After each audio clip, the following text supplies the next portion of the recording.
Hey, welcome to Firescale Audiobooks. If you enjoy our audiobooks, please consider subscribing to the channel.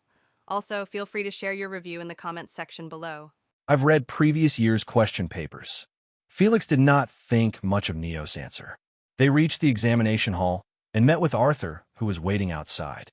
The group entered the hall when suddenly a professor stopped Neo. He gave Neo a scrutinizing gaze. The time elementals are in chaos around you. You came back in time, didn't you? The professor's face contorted. It's always same with you time affinity students. One question wrong, and you'll regress to redo the paper. You are the fourth student today, damn it. Go stand in the outside. Regressors aren't allowed here. You'll receive a different question paper. The professor huffed. Sensitive demigods, like the professor, could detect time elementals if the elementals were present in high quantity. They did not need the affinity to sense the elementals. It was similar to how people could sense Neo's death aura when he used a large amount of death elemental. While the professor was scolding Neo, Elizabeth approached them. Is there any problem? Yes, listen to this, Professor Anna. Elizabeth, disguised as Anna, had become famous as a strict and impartial professor during the past year. She did not hesitate to punish the God Clan students when the need arose, and treated the God Clan and non-God Clan students the same. Listening to the professor's explanation, she nodded. Let me help you, Professor Frank. I'll go print the new question papers and give them to these regressors. Thank you, Professor Anna. 5 students, including Neo, were taken to a different room. All of them were regressors. Unlike Neo, they traveled back in time themselves, and they could return only a few minutes into the past. Elizabeth bought them question papers. The students groaned when they saw the new sheets. No, this is a different paper. I used all the time elementals. I saved to go back by 1 hour. I can't do it again. What's the use of my sacrifice? Neo checked his own sheet and frowned. It was the original question paper that was given to non-regressor students. He was not given a different paper. Elizabeth was helping him. Good luck, Elizabeth said to all of them and sat behind a desk. Neo smiled. He answered the questions easily, since he had read the question papers during his previous rounds. Finishing the test, he stood outside the examination hall to thank Elizabeth, only to notice she had left already. Arthur, Felix, and others approached him after their test. Why were you taken away by the professors? They wanted to give a different question paper to regressor students. Oh, that's... Wait, what? Felix grabbed his shoulder. Why you? You awakened your time element. Not yet. It's Professor Daniel who sent me back in time to help me with immersion awakening. The group was shocked. Felix and Jack looked at Neo enviously. I wish I had time affinity too. Neo shrugged. They visited the cafeteria for lunch and returned to their rooms. I have 5 months until D0. I'll grind some stats until then. The academy classes and events were useless for Neo. He had skipped a large portion of curriculum and was far behind his peers. The next day, Neo visited the mission hall. What mission do you need? The receptionist asked. The labyrinth. The receptionist flinched. It's an SS rank mission. We can't give it to you. She stopped speaking when Neo presented his ID card. Neo Hargraves. Team, Umbra. Team's rank, 7th. Position, team leader. You are the leader of Team Umbra. You are that deadbeat ruler. The reception spoke in a daze and suddenly realized what she had said. I am sorry. Yes, you can take the SS rank mission. Team Umbra qualifies for it. She changed the subject and gave him a golden key. The key could open the chamber where Minotaur was imprisoned inside the labyrinth. This mission was different from the S-rank mission his friends took. The SS rank labyrinth mission was to defeat Minotaur and close the labyrinth, unlike the S-rank mission that was to rescue a person lost inside the labyrinth. Neo took the key. He left the academy and traveled to the Redwood City through the bullet train. The city was lively and filled with adventurers. Adventurers were demigods who went into the labyrinth, hunted monsters, and sold monsters' body parts or other valuables found in the labyrinth. Neo took a look around the city. He entered the labyrinth. The entrance was filled with hundreds of demigod. Neo had to go further inside to find an empty place. He took out the map he had found inside the window number 12862. It seemed like a useless object when compared to the key Jack found alongside the map. After all, the key allowed Jack to open and close shadow dimension windows. However, only Neo knew the map was just as valuable as the key, if not more. He opened the map. The ordinary paper suddenly glowed. It started to suck the ambient divine energy present inside the labyrinth. Lines, corridors, and doodles of monsters appeared on the map. Thank God this thing works. I was worried I need Jack to activate it. The living map, created by Daedalus, had many purposes. Its main purpose was to defeat the labyrinth of Greenwood, where Minotaur was imprisoned, by mapping the entire labyrinth. Labyrinth of Greenwood, or Labyrinth for short, birth monsters. It was ever expanding, and its path continued to change every day. The labyrinth had not been closed by high-level demigods, because it generated a good amount of revenue, and it served as a training ground for low and medium-level demigods. Of course, there was no rule against closing the labyrinth. It was why the Academy had put an SS rank mission to close the labyrinth. Neo used the living map to locate Minotaur's chamber. His current rank was too low for him to reach the Minotaur. He killed monsters and devoured them until D0 day and returned to Professor Daniel. Come inside. Professor Daniel opened the door of his office. His nose scrunched up when he noticed the blood and dirt covering Neo. You are dirty. Ah, sorry. I forgot about it. Neo used the darkness to devour the filth. Cleaned, he took a seat. I time slipped in the beginning of this round. How many days did you slip through? 90 days. Professor Daniel nodded. He had expected it to happen after Neo heard the voices of time. This time, I'll send you 1 year back. Can you handle it? I'll try my best. Arriving in the past, Neo time slipped to D150. I returned to the same day. His face hardened. Last time, he regressed to D150 after time slipping, and it happened again. I'll need to ask Professor Daniel about this. He took on the SS rank mission and left for Labyrinth. While he was trying to reach the Chamber of Minotaur, he attained 249/250 EXP in Immortal. As long as he reached 250 EXP, he would become a mythic rank demigod. It's a good news, but the EXP isn't increasing anymore. The EXP wouldn't go higher than 249 no matter how many times he used the skill. He instinctively knew what the problem. There is no pressure. I need to put heavy strain on the Immortal skill to increase the EXP. Back when he awakened his god blood, he had done the same with Death skill. Neo forced himself to use Death multiple times, even thought it strained his soul. How the hell am I supposed to put pressure on the Immortal? Die very hard and then revive? The list of his problems only increased. He stopped finding monsters inside the labyrinth. It was as if they were purposefully avoiding him. When he did find them, they wouldn't give much stats. What is this, damn it? It's just one problem after another. The fate is trying to stop you. The voices of time answered. A few words were spoken in the voice of Professor Daniel, a few in Elizabeth's voice and Felix's voice. It was sounded as if someone was editing recorded lines and rearranging them to form new sentences and answering Neo with them. This damned fate.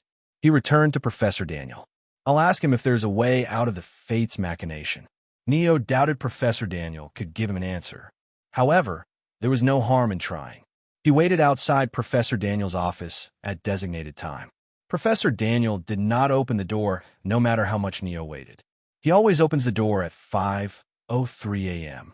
But it's 8 a.m. right now. A dark foreboding settled in Neo's heart. He waited until 11 a.m. and entered the office when the door remained closed. Professor Daniel, I'm entering since you have been late. Neo's words were struck in his throat when he saw Professor Daniel lying on the floor, unconscious. He picked him up hurriedly. Why is he so light? It's almost as if he is hollow. Neo shook his head and laid Professor Daniel on the sofa. The professor woke up after a few hours. He massaged his brows. Professor Daniel, are you okay? Did you awaken time element? He cut off Neo mid-sentence and asked. Neo frowned. He realized Professor Daniel did not want him to ask why he had fainted. Not yet. Then give up. Professor Daniel coughed and continued. You have no talent for time element if you can't awaken it even after so many tries. Give up. Your body can't handle more aggressions. You'll die from erosion. I can endure. Look at yourself. You have grown 5 years younger due to erosion. Neo stopped speaking. He couldn't say anything in return. When was the last time you met your friends? I knew it. You don't want anyone you know to find you are dying a slow death of erosion. Professor Daniel glared at Neo. Let go of your obsession, Neo. Accept it. You don't have talent for time. I can't give up. Professor Daniel hit the table when he heard Neo's answer. The time is eroding you. More regressions, and you'll be snapped out of existence. Gone just like that. No one will remember you. Neo clenched his fists. He knew Professor Daniel was correct, but he had vowed, I would rather die than give up. Professor Daniel stiffened when he heard those words. What did you say? I won't give up. You damn brat. He raised his fist to hit Neo. However, when he saw Neo's determined gaze, he lowered his hand. He covered his face. Damn it. Professor Daniel had seen Neo regress for multiple years. Neo suffered under the after effects of erosion and time slipping, yet he never complained.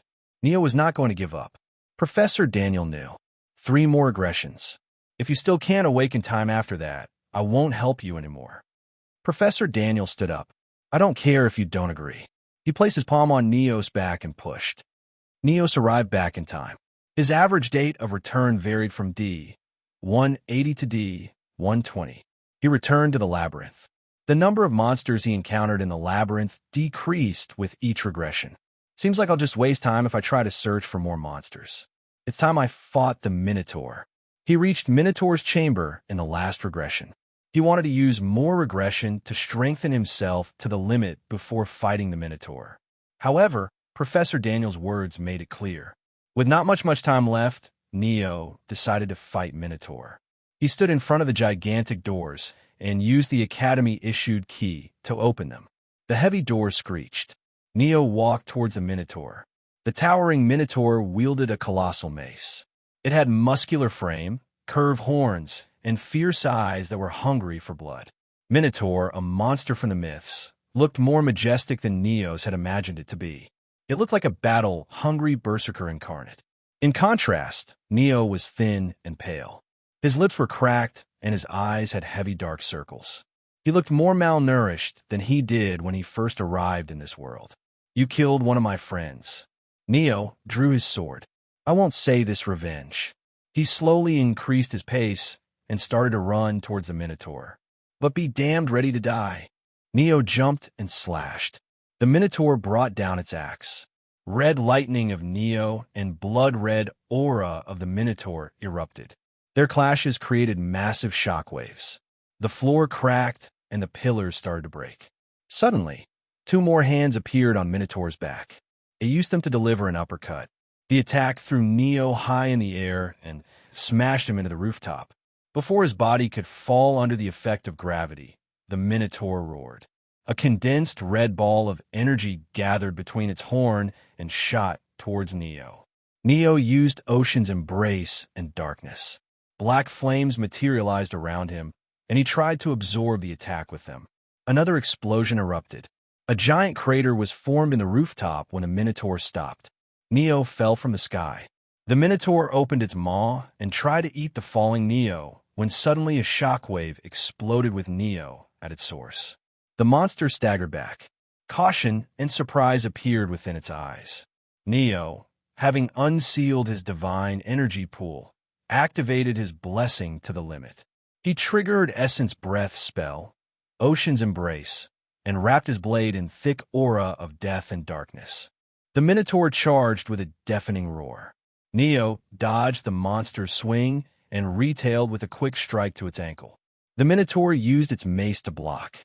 It grunted and raised its mace with a surprising agility, swinging it down in a wide arc. There was no time to dodge. The monster was too fast for its size. Neo raised his sword. He let the Minotaur's mace slide off his blade, and he deflected it into the ground. The floor shattered. Neo's parry caused the Minotaur to lose its balance. The monster staggered. Taking the advantage of the situation, Neo leapt. Death and darkness wrapped around his sword flared.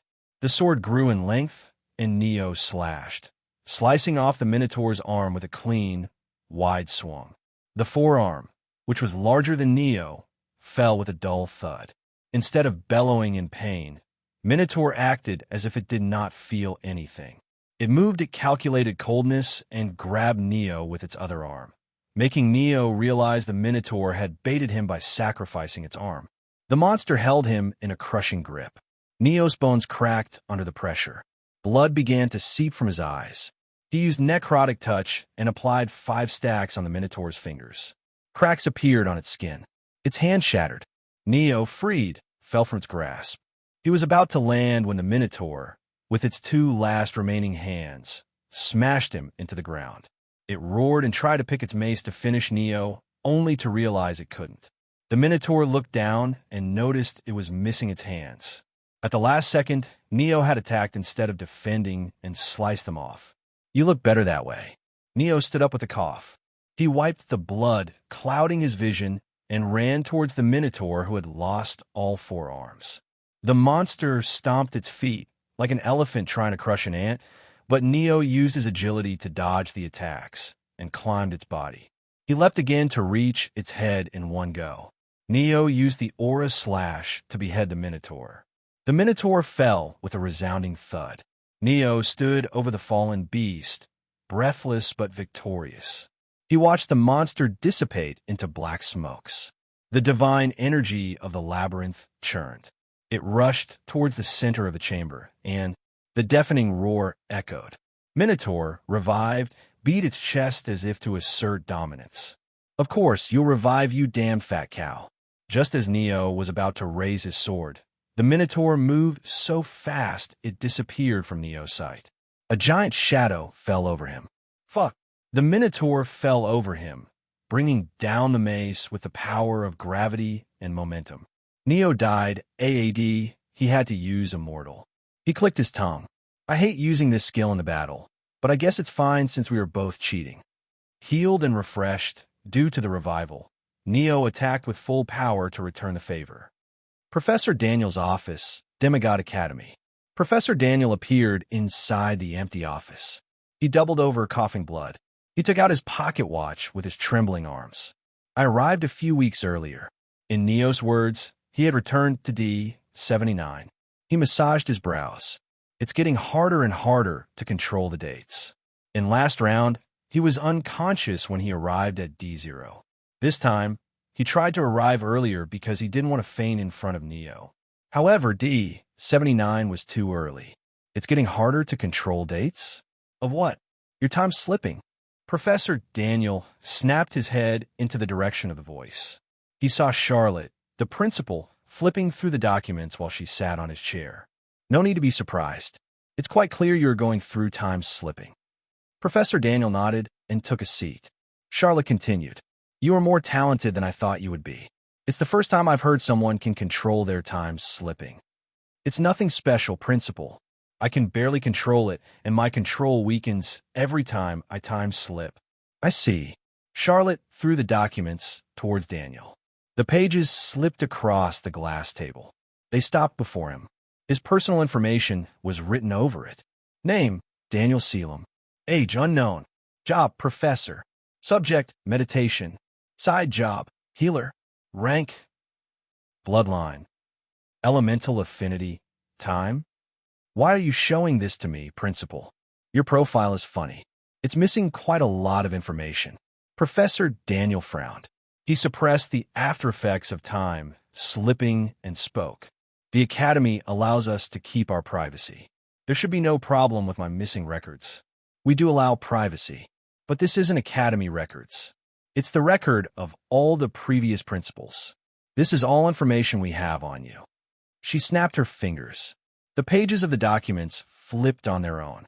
They showed the pictures of Professor Daniel from 10 years ago, from 20 years ago, from 50 years ago, from 100 years ago, from 200 years ago. He was in all pictures, even in the picture taken during the foundation of Academy 3,000 years ago. "Who are you? If you've been in the Academy for so long, we should have more information on you. But we don't. Even the Sphinx refused to speak about you." Professor Daniel stared at Charlotte, his lips pressed into a thin line. He sighed after a few minutes and finally opened his mouth. I thought there was an unspoken rule among the principals to not disturb Daniel Selim or interfere with his life. There's a rule like that. Charlotte nodded. But, you see, I like to know about everything that happens in my backyard. It includes you. You are too strong to be a simple demigod whose only strength is his long lifespan. You could send Neo Hargraves into the past multiple times. Is this why you recommended Neo Hargraves to me? To test the limits of my powers. Professor Daniel's gaze grew stern. Watching him, Charlotte chuckled. It's quite funny how you lose control over your emotions despite being thousands of years old. And you don't need to be angry. Neo Hargraves had no idea I was using him to test you. He is genuinely working hard under you to awaken his element. Professor Daniel let out a sigh mixed with relief and frustration. He had been teaching Neo because he had seen the unyielding will in Neo and because he did not want Neo to suffer the same fate he suffered. Professor Daniel could see himself in Neo, a boy who thought time was supreme and worked hard to awaken the power of time. There was no one to teach him about time.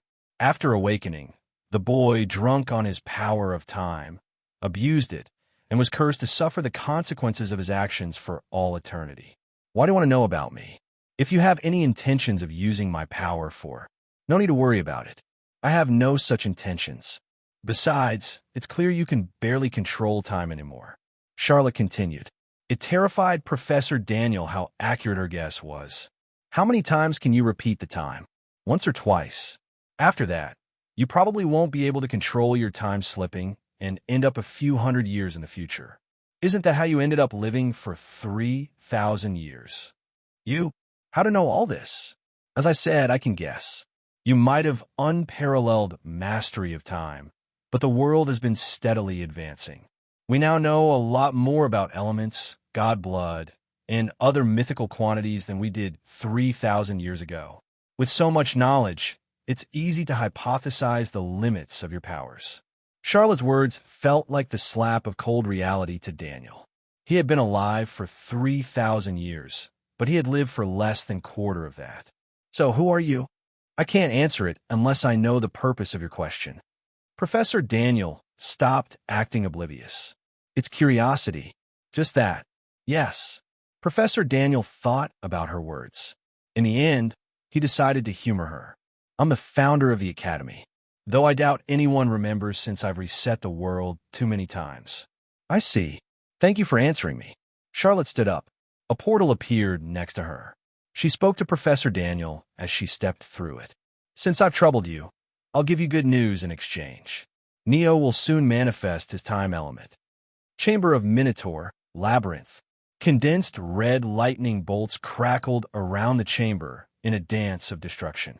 Not a single stone of the chamber had been left upturned. The pillars were destroyed, and the floor was smashed into pieces. Neo and the Minotaur's clash of exchanges created thunderous echoes and shockwaves. They had been fighting for 2 days. Neither of the two had fallen. However, both had grown weaker over time. Neo's skin was cracked, and the Minotaur's movements were slow. They were affected by the uncontrolled red lightning rampaging in the chamber.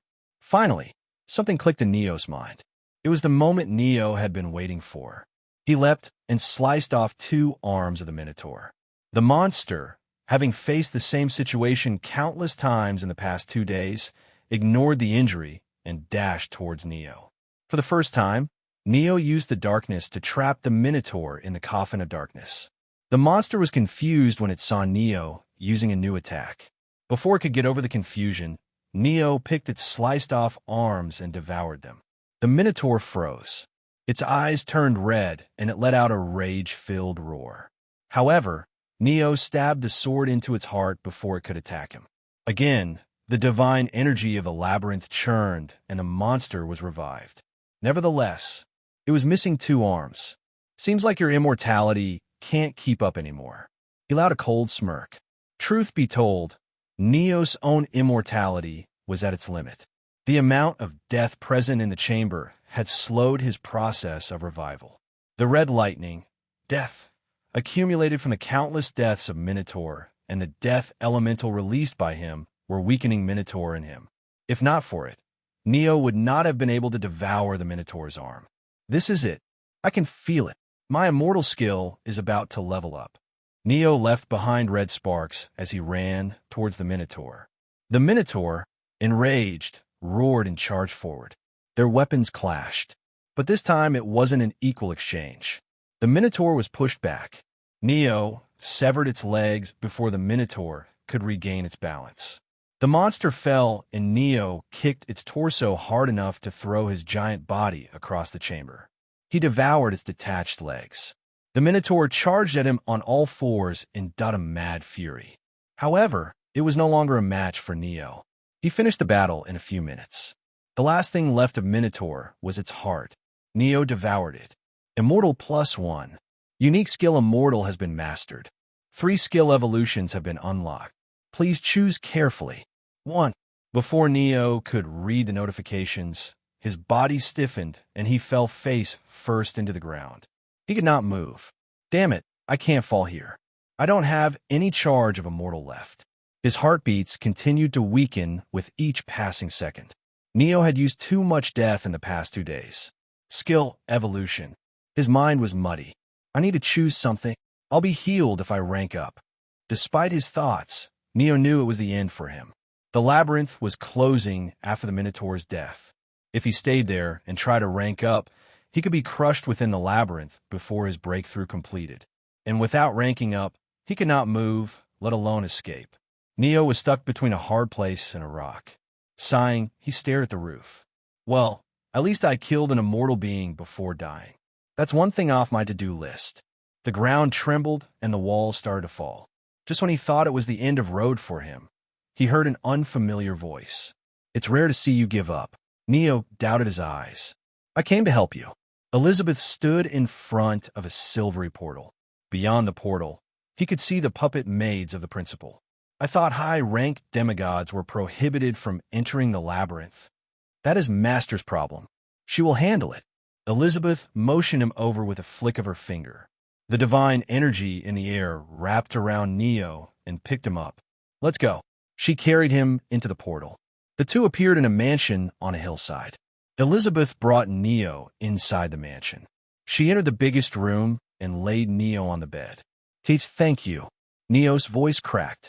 Knowing he was safe, a wave of relief washed over him.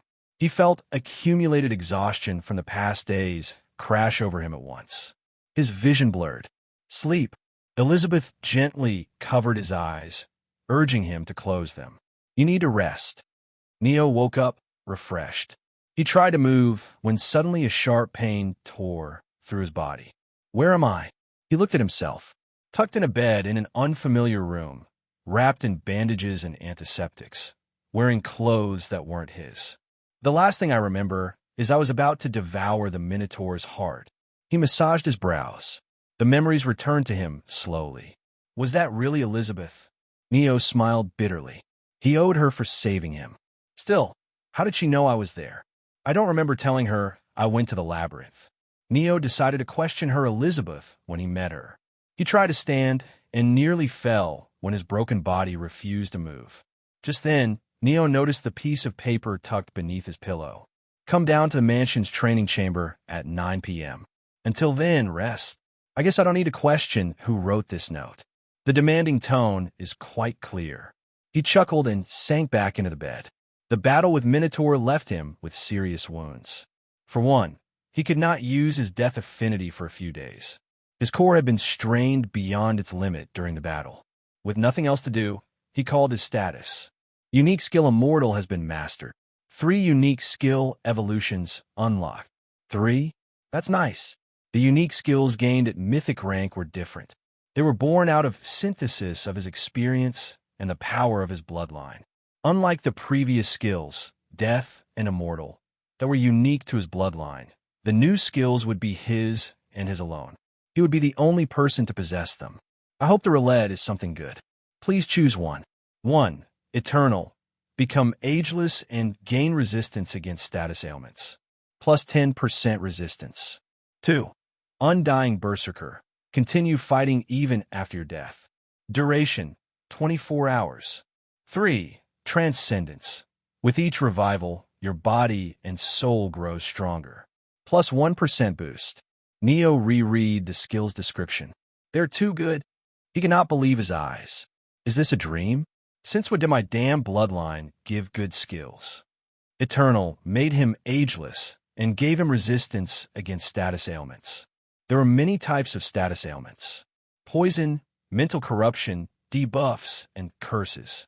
There is no need to explain the power of status ailments, since Elizabeth almost died to a curse. Resistance alone is strong, but ageless? This is like a dream come true. I won't need to worry about time erosion if I choose this skill. Erosion killed a person by reversing their time. The person would keep growing younger until they were snapped out of existence. An ageless being could resist erosion. Undying Berserker is also good. Immortal recharges every 24 hours, and Undying Berserk lets me fight for 24 hours after I die. I'll become a true immortal if I use them together. The third skill was not weaker than the first two. With Transcendence, I only need to kill myself every day, and I can continue to grow stronger infinitely. Neo had a hard time choosing between the three skills. They were exceptionally powerful. He made his decision. Unique skill chosen. Beginning breakthrough.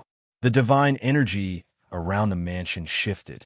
It rushed into Neo's core and caused it to inflate. His core continued to grow larger until it reached its limit. Cracks appeared on his core. Neo grunted. He suppressed the pain-induced moans and directed more divine energy into his core. It exploded. A golden sun was born from within its center. The broken shards of the core revolved around the golden sun. Black pus seeped out of his skin. Neo's blood gained a thick hue of gold. His bones snapped back into place, his wounds healed, and he grew stronger. Rank, awakened mythic. Neo opened his eyes. He exhaled a putrid breath and punched after standing up. The air exploded with a sharp noise. He smiled. I've finally reached mythic rank. His smile, however, quickly disappeared. It smells. Neo sniffed himself, and his nose scrunched up. He entered the bathroom connected to the room. After washing himself, he came out refreshed. That felt good. He checked the time. It was 9 p.m. Recalling the note left by Elizabeth, he moved downstairs. The mansion had 3 floors and a basement. Neo stood before the doors connected to the basement. The door opened. He stepped into the white room on the other side of the doors. Elizabeth stood there. She was fiddling with the holographic screen in the center of the training chamber. You are here. Elizabeth was slightly surprised when she noticed he had healed. Her eyes glowed. You've ranked up. Congratulations. Thank you. Neo looked around the room. The place was completely white, giving it an illusion of being infinite. He frowned. There was something strange about the air. Neo could not place his finger on what it was. Something is strange here. It's something that will help you manifest your time element. Before that, let's spar. I want to see how much you've improved during your regressions. A small section opened on the ground. It rose up. Neo was surprised to see a storage space inside it. Elizabeth took out the training suit and her spear. The same storage unit opened beside Neo.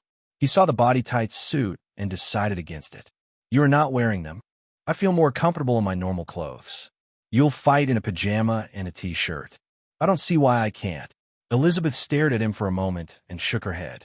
She changed into the full-body black training suit. It clung against her curves that were threatening to burst out. She has a big heart, Neo thought. Do you stare like that at everyone? Not at everyone. While Elizabeth took the stance, Neo checked his status. Neo Hargraves. Rank, Grade 5 Mythic. Divine Energy Purity, Grade 2 Mythic. Stats: Strength, 107. Speed, 101. Dexterity, 103. Constitution, 108. Luck, 0. Affinity, Death, Shadow, Darkness, Void, Water, Time. Magic Spell, Necrotic Touch, Ocean's Embrace, Essence Breath. Bloodline, Monarch of Death. Unique Skill, Death, Immortal, Eternal. Quest, Complete Barbados Training, Part 1, completed March 5th. The stats were good, but not good enough to fight an exalted demigod. Why are we fighting again? Don't worry. I will match my strength to your level.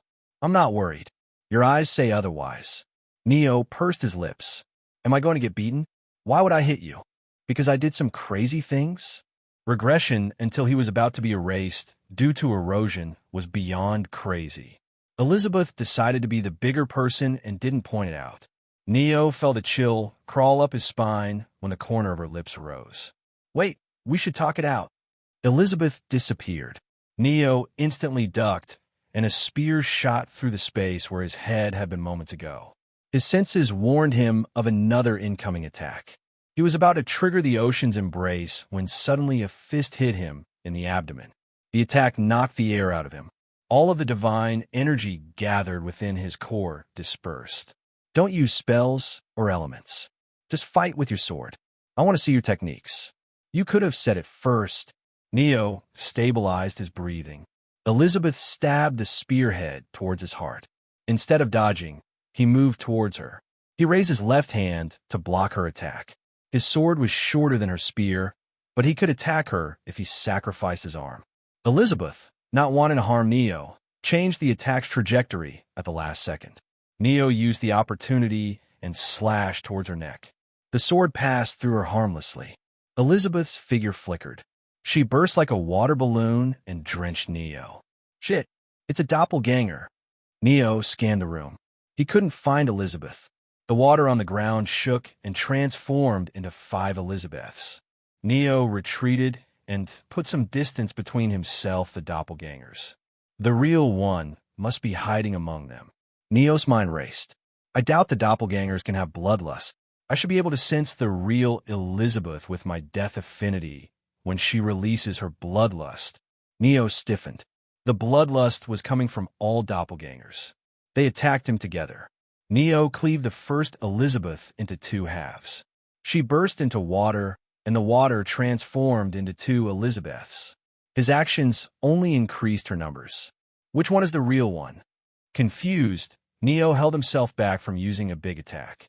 Elizabeth would not know how strong he currently was. Even if she could see his rank, she couldn't see the extra stats he gained through darkness. I can catch her off guard. I just need one moment. Neo kept his senses sharpened when suddenly a cold piece of metal touched the back of his head. You've lost. Elizabeth held the spear against his head. When did she sneak up on me? Neo frowned while he turned back. So, that's why I couldn't sense her. He realized his mistake. She never held any bloodlust towards me. Neo thought back to a few moments ago. Not all doppelgangers radiated bloodlust. I should have kept my focus on those doppelgangers. He continued to think of the factors that led to his defeat and what he could have done better. It was a habit he gained from countless battles. Elizabeth lowered her spear. She flicked his forehead. It was a good battle. You don't need to console me. I'm not consoling you. The first attack was enough to defeat Amelia. You dodged it with ease. Neo returned his sword to the sheath. Was that good enough for a spar? Yes, it was. I'm satisfied with your progress. She smiled, and it was not the scary smile she showed him a few moments ago. How do you feel now? Neo closed his eyes and sensed his condition. His divine energy was knocked out of his body when Elizabeth punched him.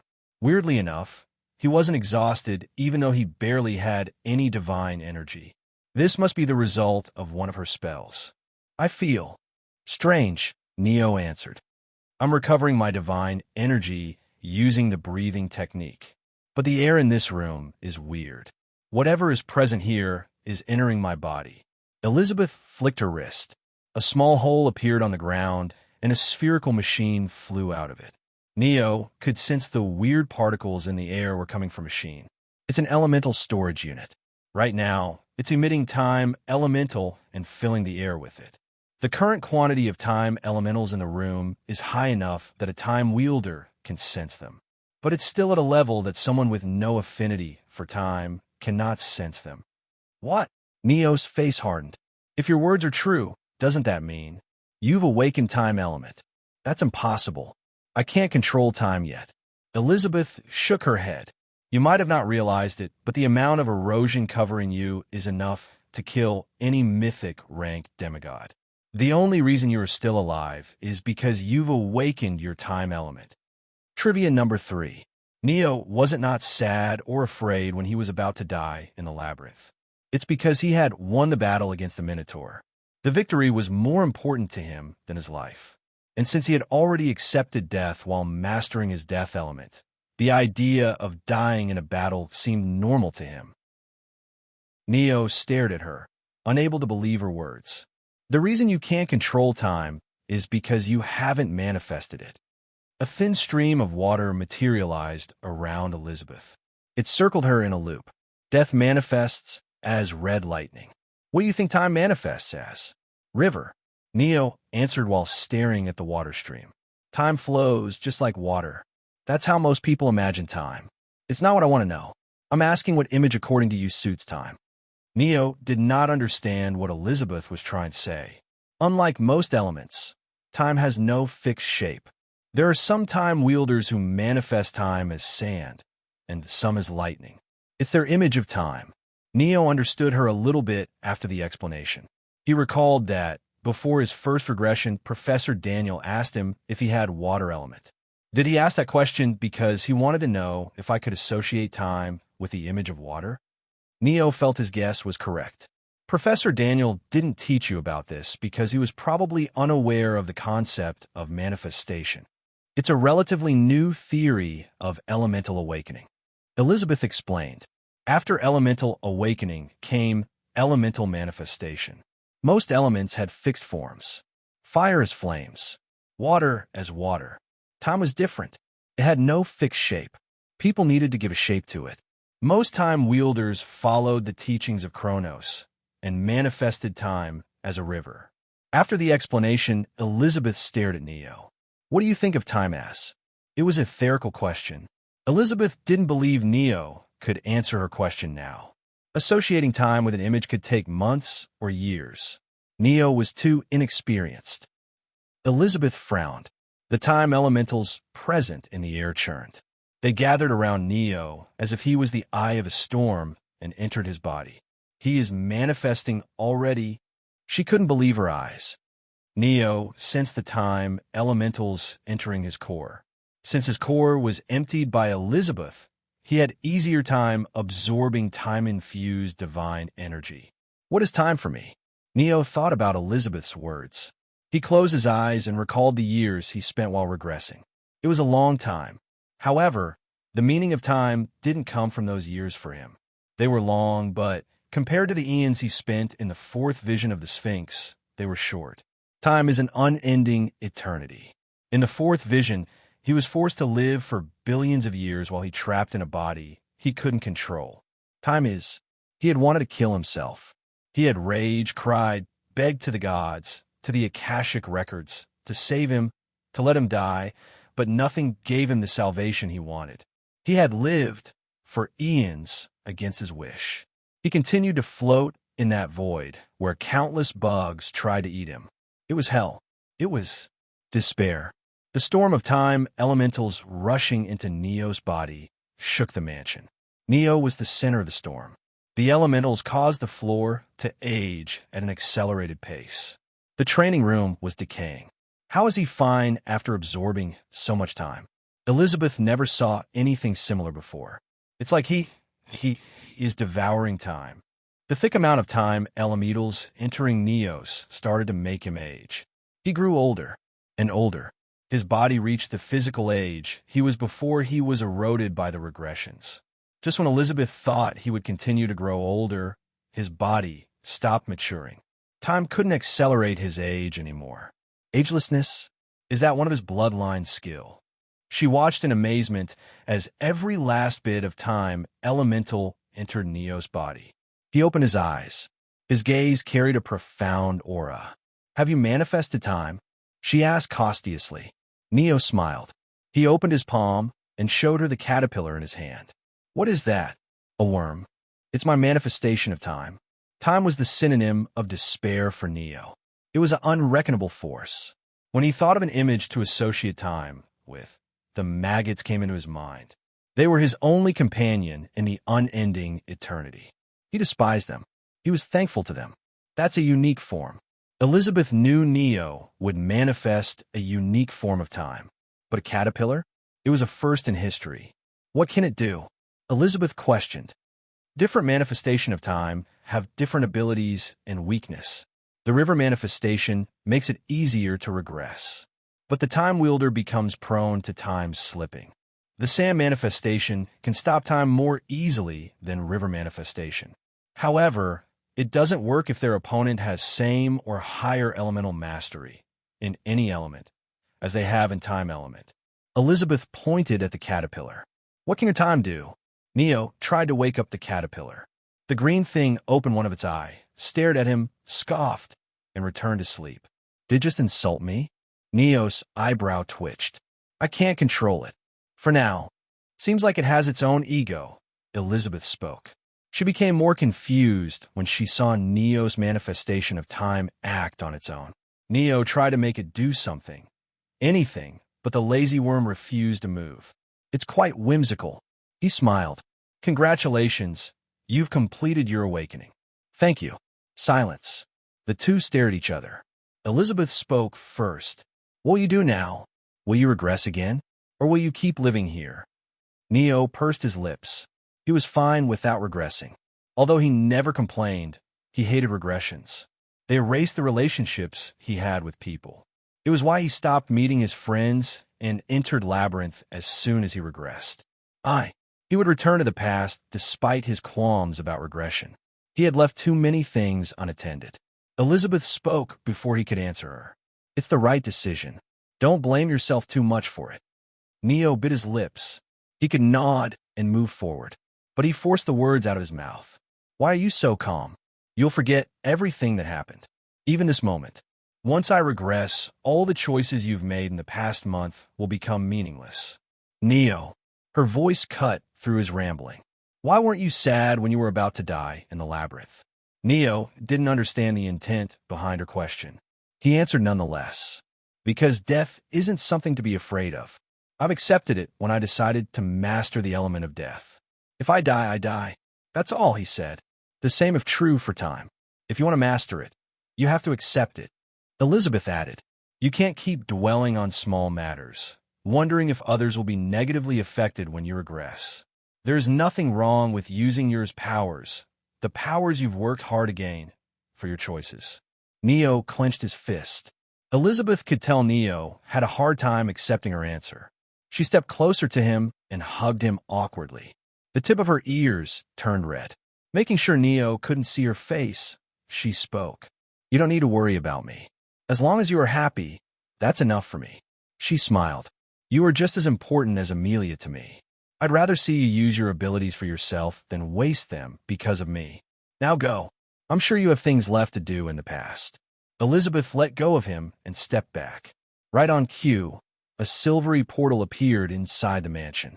The principal and her two puppet maids stood beyond the portal. There was a large shift in time elementals around the mansion. What happened? Charlotte questioned.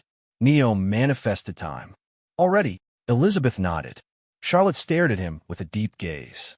She beckoned him over. If you've awakened, go meet Professor Daniel. He doesn't have much time left. He'll soon time slip again, and I doubt he can control it anymore. Neo nodded. One of the puppet dolls entered the training chamber and created another portal. Goodbye, Neo said without looking back, and stepped into the portal. He appeared in the corridor outside of Professor Daniel's office. The portal closed behind him. A voice came from the other side of the door. Come inside. Neo opened the door. He met Professor Daniel's gaze. The man looked as young as ever. But, after manifesting time, he could sense the unstable time elementals around Professor Daniel. You've awakened time. Professor Daniel didn't praise him. He just acknowledged his achievement. Sit. Neo followed his words. The two stared at each other. Neo broke the silence. So, the reason you gave me a deadline was because you couldn't keep up anymore? Yes. Neo pursed his lips. Have you been purposely sending me back to only D? 180D? 120 days? Yes. Why? If I send you further back, it would have put heavy strain on me. Not doing those why I could send you back so many times. It was either sending you far back into the past only a few times, or sending you to a near date multiple times. Before Neo could question him again, Professor Daniel spoke. Don't worry. I'll send you back to your original time after this. What about you? Doesn't matter. Professor Daniel shook his head. It does matter to me. Emotional attachments? You should stop putting importance to them. It's shameful for a wielder of darkness. Professor Daniel berated him. That wasn't the question I asked. Neo leaned over. What will happen to you after you send me back to the past? Professor Daniel sighed. He massaged his brows. I'll time slip. Probably wake up a few hundred years later. Neo had no words. He couldn't even imagine how Professor Daniel was calm after knowing what was going to happen to him. Waking up one day, finding all of his friends were dead, and he was in a world where no one knew him. It must be a nightmare. Why are you so calm about it? I'm used to it already. He stood up. You don't need to worry about me. Even if I didn't help you, I would have lost control over time, slipping sooner or later.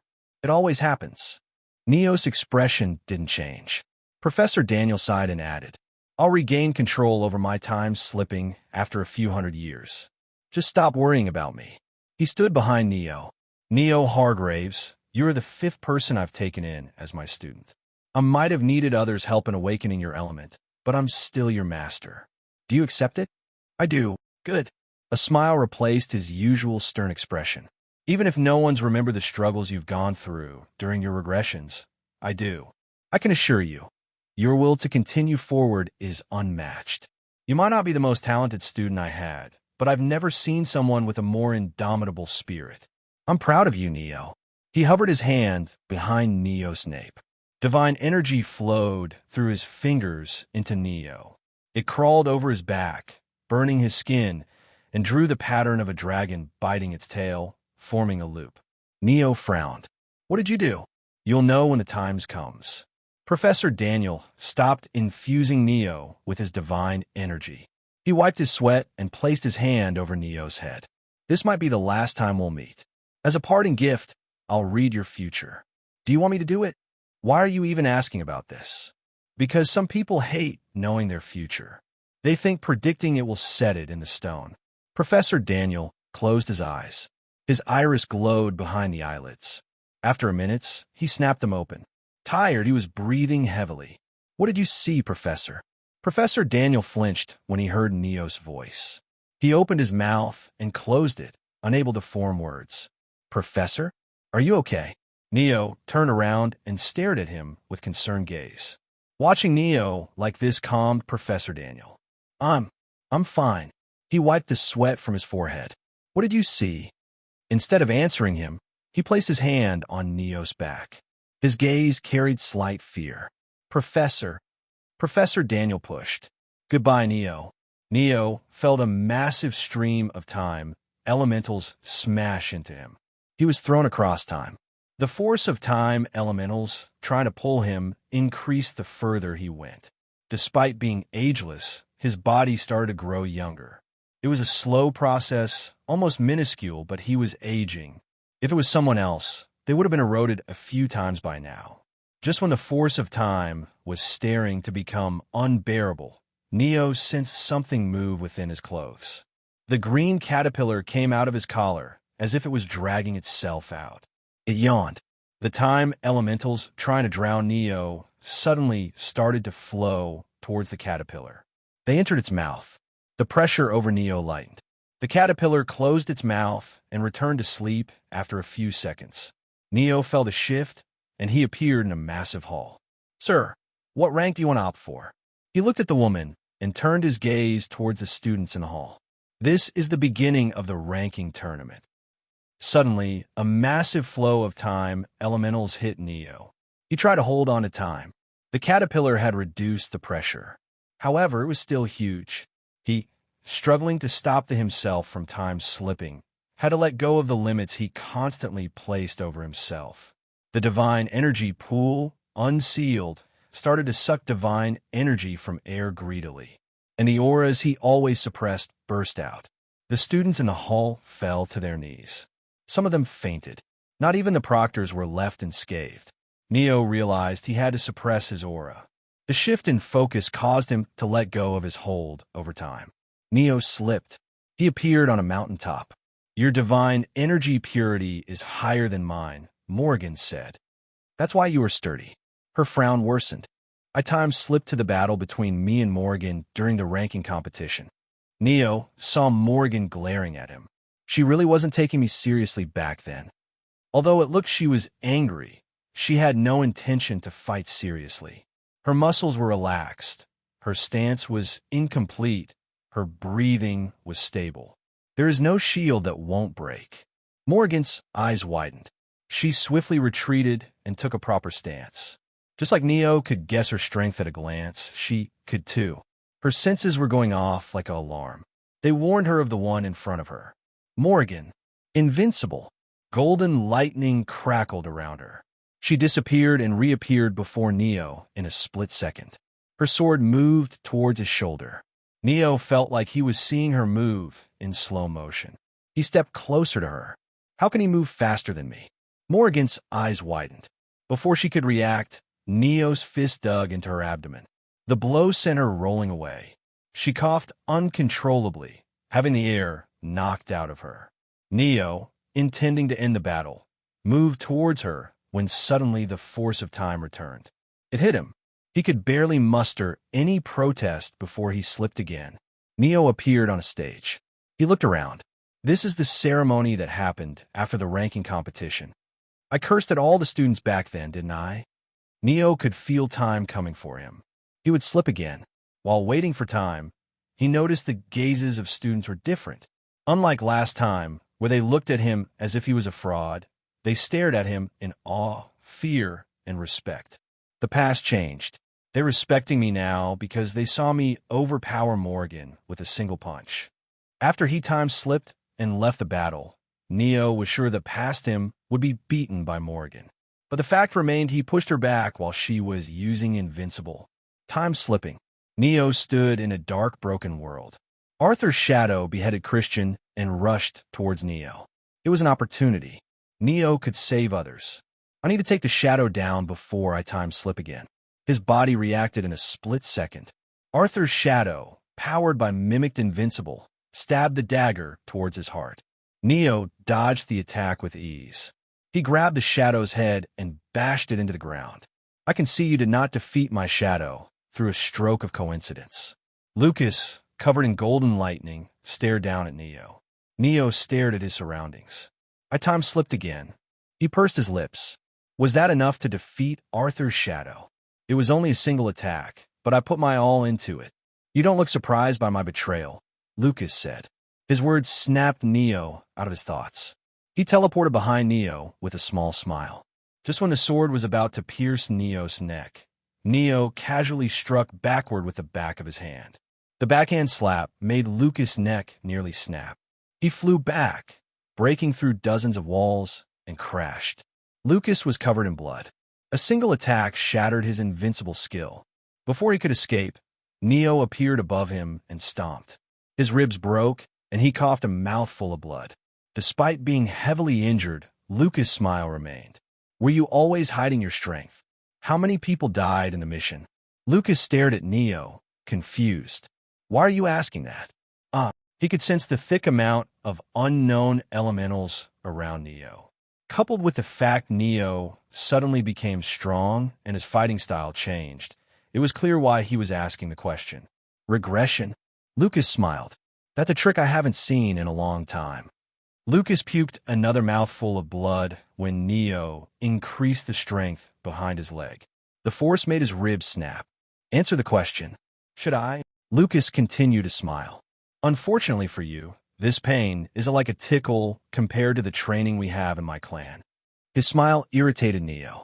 Neo removed his leg from Lucas' chest and crouched. Listen here, you little fucking shit. You really think you are some hot shit, don't you?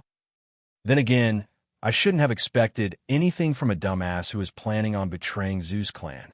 Lucas' smile stiffened. Why are you surprised? How did you know that? Oh, not going to deny it. Neo scoffed. I know everything about you. You've been acting like a puppet to make the clan trust you. All for you to betray them when you get the perfect opportunity. The smugness in Lucas' eyes shifted to surprise, then gradually gave way to horror. You had the political advantage, and you still lost the position of Zeus clan group's head to Morgan. If it wasn't for me, you would have been forever number 2. You can't even take over a group of Academy students. Why does your dumbass think it can topple the Zeus clan? His words hit Lucas in the heart. It made Lucas face the reality he had been trying to ignore. Not wanting to listen to Neo, Lucas tried to wriggle away. Neo stabbed his sword into Lucas' shoulder to stop him from escaping. He twisted the sword. Face it, Lucas, you are a failure. You can't do anything.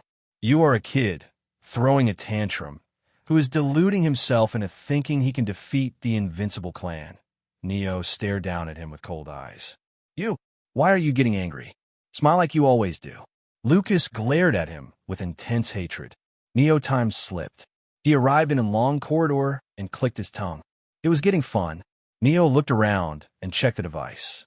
I'm outside Professor Daniel's office. It's the day when he told me I need to pay him my patience for his teachings. Neo smiled nostalgically. He entered the office and waited. Professor Daniel never appeared inside the office. Seems like he lost control over time slipping.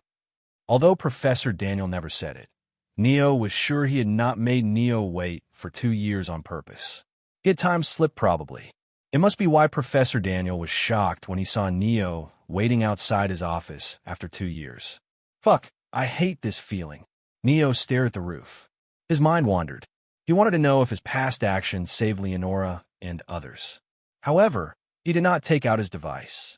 I damaged Arthur's shadow, but it wasn't enough to kill it. I doubt the fate would let them live with such a half-assessed attempt on my part. He pursed his lips. Fuck. He took out his device and searched on the Academy website about the S-Rank Sphinx mission. The mission evaluation report opened. A lot of content was about the Windows difficulty and Neo's contribution in closing it. He scrolled down. Causalities. Christian von Villiers, Gwen D. Langley, Kendrick D. Vailmont, Leonora von Villiers. A hollow laugh escaped his lips. At least Clara Brown is alive. I'm sure Sean is happy his twin sister lived. He clenched his fist. His actions barely had any impact. Status, he muttered while he threw away his device. Neo Hargraves. Rank, Grade 5 Mythic. Divine Energy Purity, Grade 2 Mythic. Stats, Strength, 107. Speed, 101. Dexterity, 103. Constitution, 108. Luck, 0. Affinity, Death, Shadow, Darkness, Void, Water, Time. Magic Spell, Necrotic Touch, Ocean's Embrace, Essence Breath. Bloodline, Monarch of Death. Unique Skill, Death, Immortal, Eternal. Quest, Complete Barbados Training, Part 1. Completed March 5th. I'm probably the strongest first year with these stats, and I couldn't defeat Arthur's shadow when I had chance. Neo blamed himself, and he was disgusted with his thoughts. In the corner of his heart, he was relieved for not being able to save his friends. The more his mastery in death increased, the more he started to see death as the place of eternal rest. Death wasn't wrong or evil. There was no need to avoid. A small piece of him felt it was not right to disturb his friends' rest and bring them back. Neo massaged the bridge of his nose. In the fourth vision of the Sphinx, he wanted to die, but couldn't. He couldn't rest. It was why he started to see death as a form of rest. It's my form of death. I shouldn't force it on others. Despite his words, the act of revival was a turn-off for him. If he was not immortal, he would have felt reviving himself was disgusting. I guess I'll ask them if they want to be revived. If they do, I'll revive them. If they don't, I won't. I need to return to the underworld for it, though. The well of death and the pond filled with holy and life elements came into his mind. He needed to complete Barbados training and get a holy affinity to survive the well of death. At least, now I have an idea of how to complete the fourth trial. He stood up and was about to leave Professor Daniel's office when his caterpillar moved. It stared at him and opened its mouth. A powerful suction force started to devour the chaotic time elementals around Neo. The caterpillar returned to sleep after having its fill. It can do this. Neo looked at himself. He had barely any chaotic time elementals left around him. If someone sees me now, they won't be able to tell I've been regressing for years. Only those with time affinity will be able to tell I regressed, and they'll think I regressed a few minutes or hours at best. Neo stared at the caterpillar. It was powerful, and he felt the current abilities it had shown were but a small part of its arsenal. If only this pig wasn't so lazy. It only wakes up, eats, and sleeps. The caterpillar rolled around as if it didn't want to hear the scolding. Shaking his head, Neo left the office. He went to his class. He noticed Arthur and Felix as soon as he entered. A wave of reminiscence surged inside his mind. He suppressed the nostalgia and sat in his seat. "Where have you been since the morning?" Felix questioned. "I was busy with Professor Daniel." "Professor Daniel? The one in charge of the meditation hall?" "Yes, him." "Why?" Arthur asked. "He helped me awaken my time element." "Ah, your time element." Felix stopped speaking. Her eyes slowly grew wide as she understood the implications behind Neo's words. "You had a time element?" "Yes." "You have death, darkness, shadow, time. That's 4 elements already. Isn't that too much?" Neo shrugged. Arthur opened his mouth. "Isn't 4 elements normal?" His words made Felix freeze. She turned to him. "Dear Sir Kingsley, pray tell, how many elements do you have?" "I haven't awakened all." "How many?" Arthur started sweat. Maybe he should have kept his mouth shut. "Sir Arthur?" 25. Felix stared at Arthur, returned her gaze to Neo, and stared back at Arthur. "Do you two know there is something called a limit?" "Huh?" Arthur gave a nervous chuckle. He might have many elements, but awakening them was hard. Mastering them was harder. Inwardly, Arthur respected Neo. Neo might have only 4 elements. However, all 4 of his elements were among the most difficult elements to master. It was to the point that if someone awakened death, darkness, shadow, or time, they would give up training them and focus on different elements. While the 3 talked, the professor came into the class. She picked up the chalk and wrote elemental resistance on the board. "Today we will discuss elemental resistance." Professor Evelyn continued. "It is an important topic for anyone who is thinking of becoming a junior Templar. Since junior Templars need to fight otherworldly monsters, demigods, or mystical beasts, you should be aware of how elemental resistance works. For example, let's say..." She scanned the class with her eyes. Her gaze stopped at Neo. "Neo Hargraves has adept mastery of the death element, while I don't possess the death element. Since I don't possess the death element, I can't increase my resistance against it by training the element. Does this mean Neo Hargraves can kill me with a single attack if he uses his death element on me?" The students shook their heads and said no. "Exactly. Even if I don't have the death element, I possess resistance against the death element. So do all of you. Every person has a degree of resistance against all elements. Today's class is to teach you how and why we have the resistance against elements we do not possess." She pushed up her glasses and asked, "As many of you know, none of us have all elements, yet we can sense the elemental aura of our opponents no matter which element they use. Do you know why?" Arthur raised his hand. Professor Evelyn ignored him and shifted her gaze to Felix. "Felix, can you answer the question?" Felix's eyebrows twitched. She glared at Arthur with a side eye and stood up while grumbling. "Because the opponents use a large amount of elementals to create an aura. It's why we can sense those elements without even having the elements ourselves." Professor Evelyn nodded with a wrinkled nose. She looked around. Anyone else knows the answer? When no one raised their hand, Professor Evelyn turned to Arthur. "Arthur, please answer." "It's because of our core, world core, and resonance." A smile appeared on Professor Evelyn's face. She signaled Arthur to continue.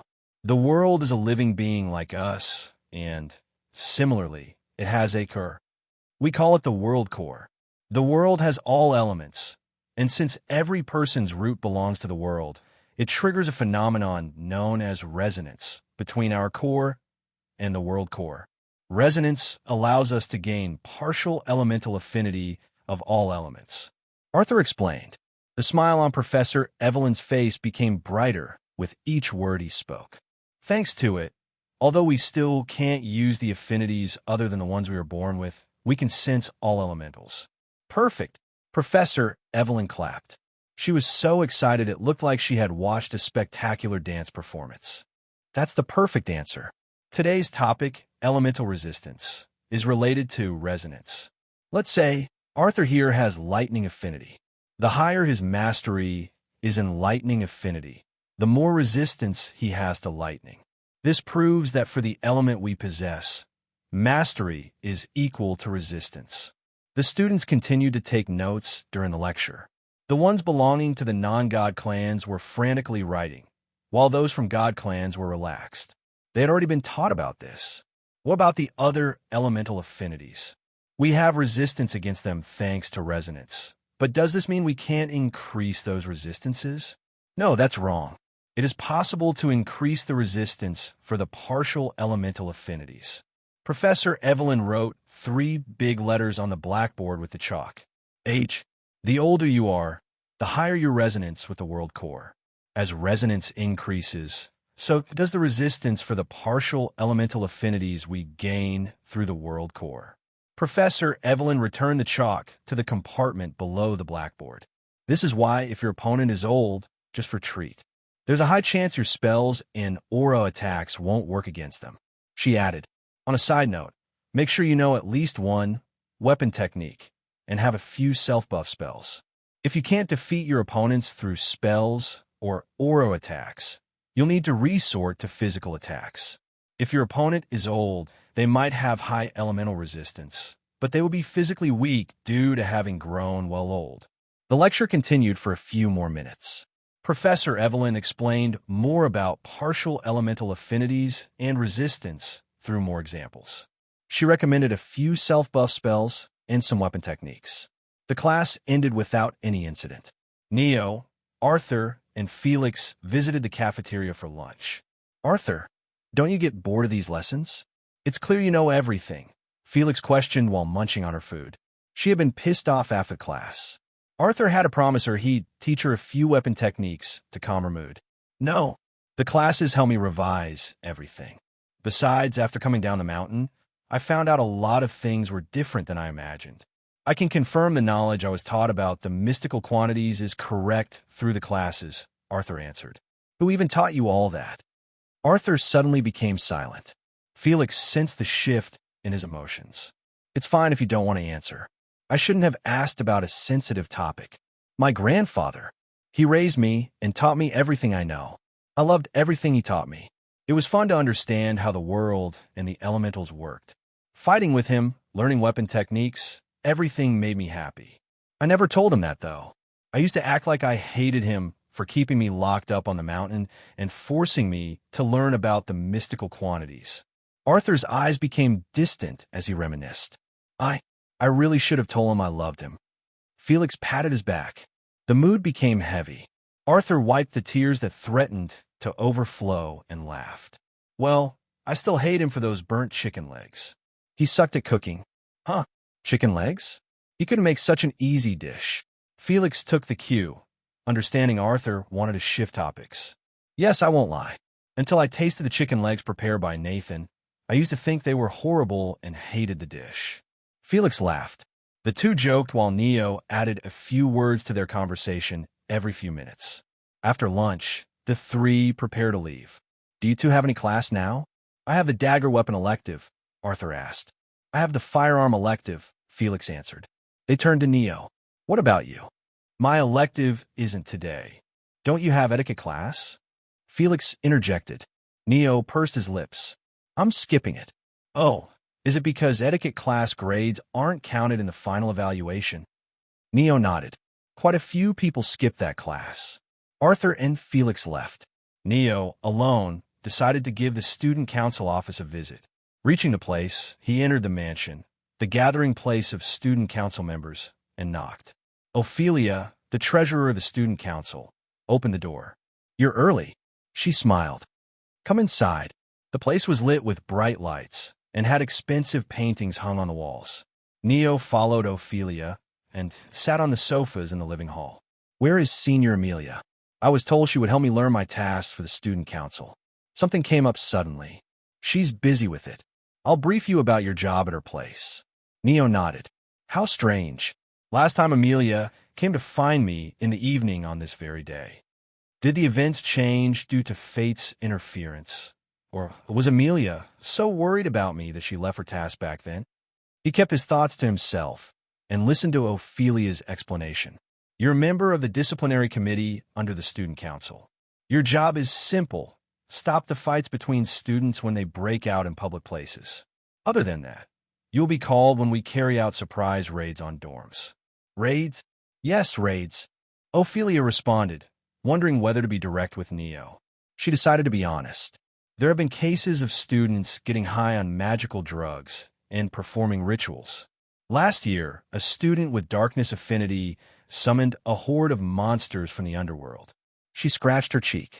The cases with magical drugs are no better. In the worst cases, their bodies mutate, and they become chimeras, half monster, half human. So the raids are to ensure students don't do anything stupid? Yes. Ophelia's explanation took a while. She gave him a tour of the student council mansion while providing brief information about the other committees under the council. It's already late into the evening. She noticed the time, and her expression shifted to one of apology. Sorry, but there's still more I need to tell you. How about we continue this in the cafeteria over dinner? My treat, of course. Isn't second year not allowed to enter first year's buildings? Student council members are allowed. Oh, Neo nodded. Then, let's meet at 9 p.m. He left the place and looked at the time. It's 6:30. There is still some time left before the library closes. Although Neo was on the fence about reviving his friends, he had decided to follow their choices. He had to prepare for the resurrection ritual in case they asked to be revived. I'll need to learn a time reversal spell to restore the corpses. Neo visited the library. The place was jam-packed with students. Most were trying to search for weapon techniques, incantations, or self-buff spells. Neo moved towards the time element spell section. A spell to revert time for an object. He looked at the catalog placed at the entry point of the time element spell section. There were many spells that suited his requirements. Their price, however, made his eyelids twitch.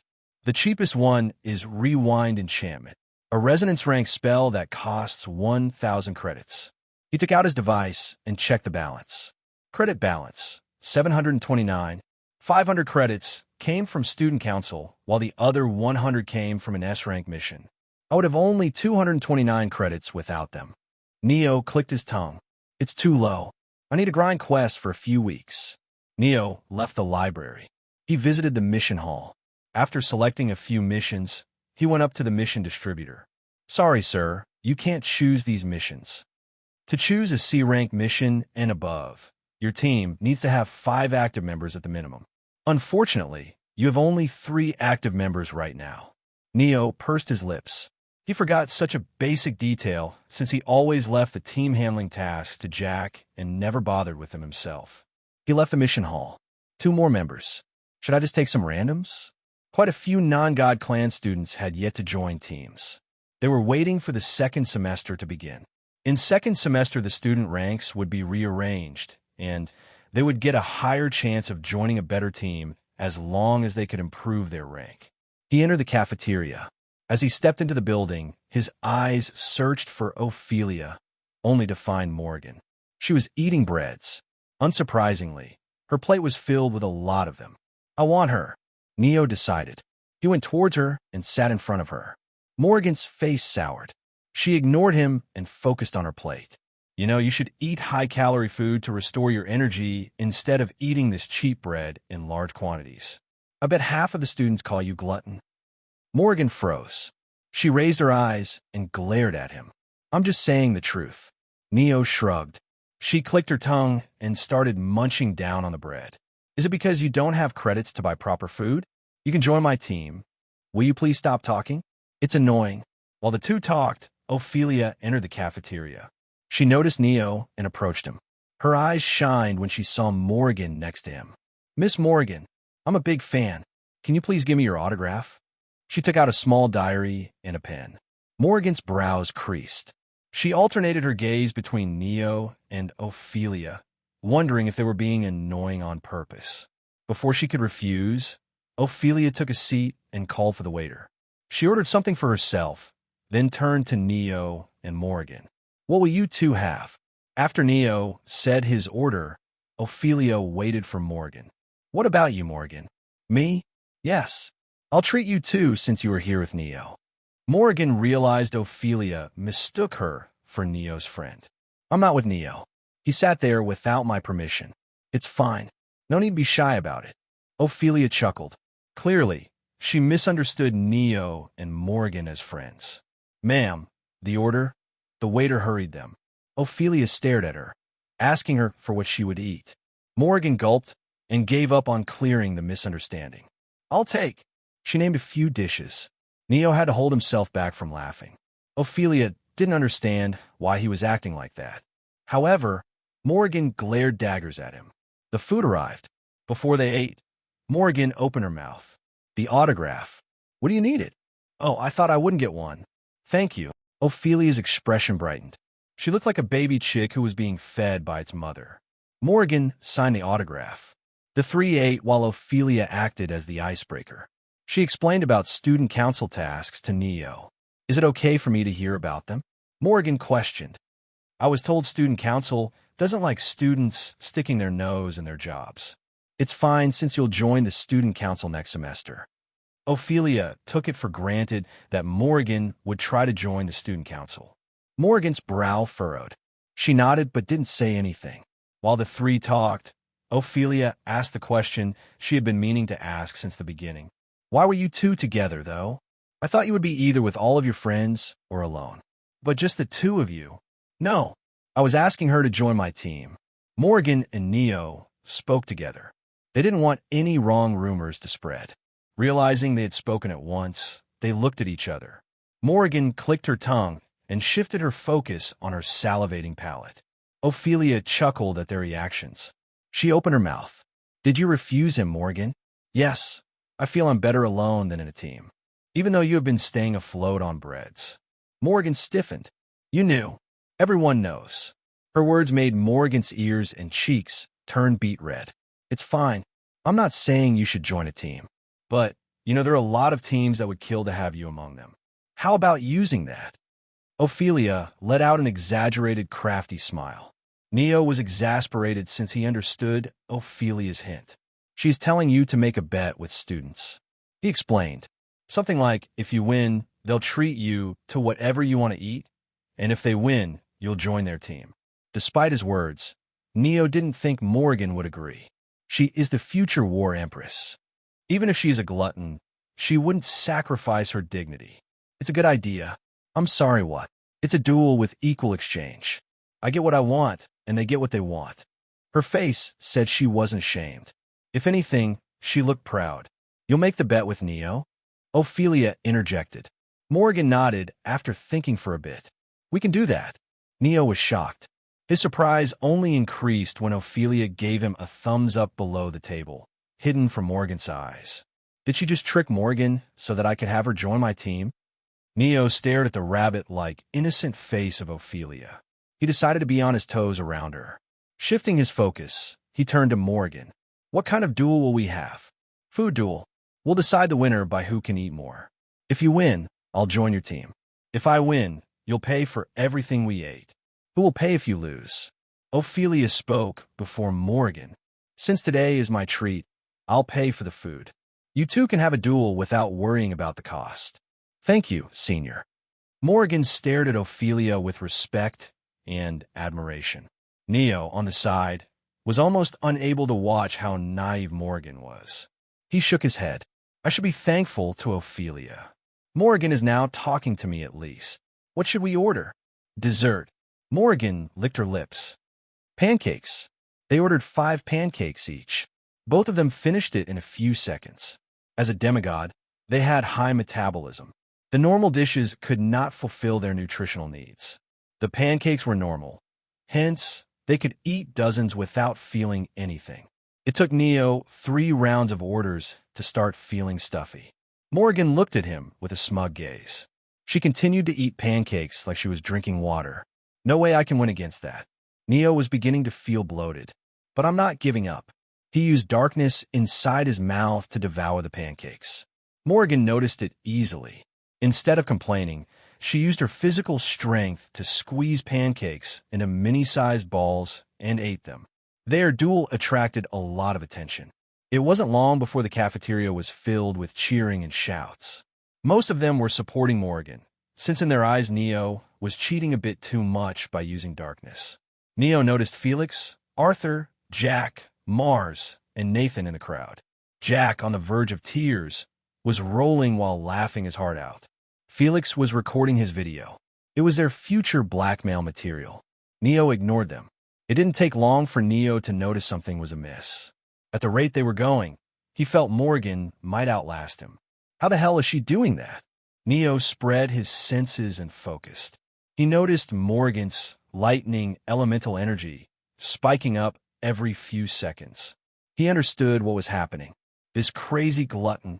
Morgan was tasting the pancake, now mini-sized balls, and using the lightning inside her mouth to disintegrate them before they reach her stomach. She was cheating just as much as him. The students cheered for them. Morgan! Morgan! Neo! Morgan! The sun started to peek from the horizon, signifying a new day. Neo thought he would lose until Morgan ran out of divine energy. She continued to eat even after that and fainted. Finally, Neo sunk back into the chair. He looked around. Most of the students were drunk or asleep. The festive atmosphere from the last night made the cafeteria messy. He massaged his brows. Ophelia brought a tea for him. Thanks. Don't mind it. She smiled. You have your fourth member now. As for the fifth member, I'll introduce someone to you. Think of it as a gift from me for joining student council. Her smile only made Neo realize how devious she was. At least I don't need to pay for what we ate. It would have torn a hole in my wallet. 3 months later, Neo, Arthur, Jack, Nathan, Felix, and Mars left the examination hall. Finally, the exams finished. Hell yeah.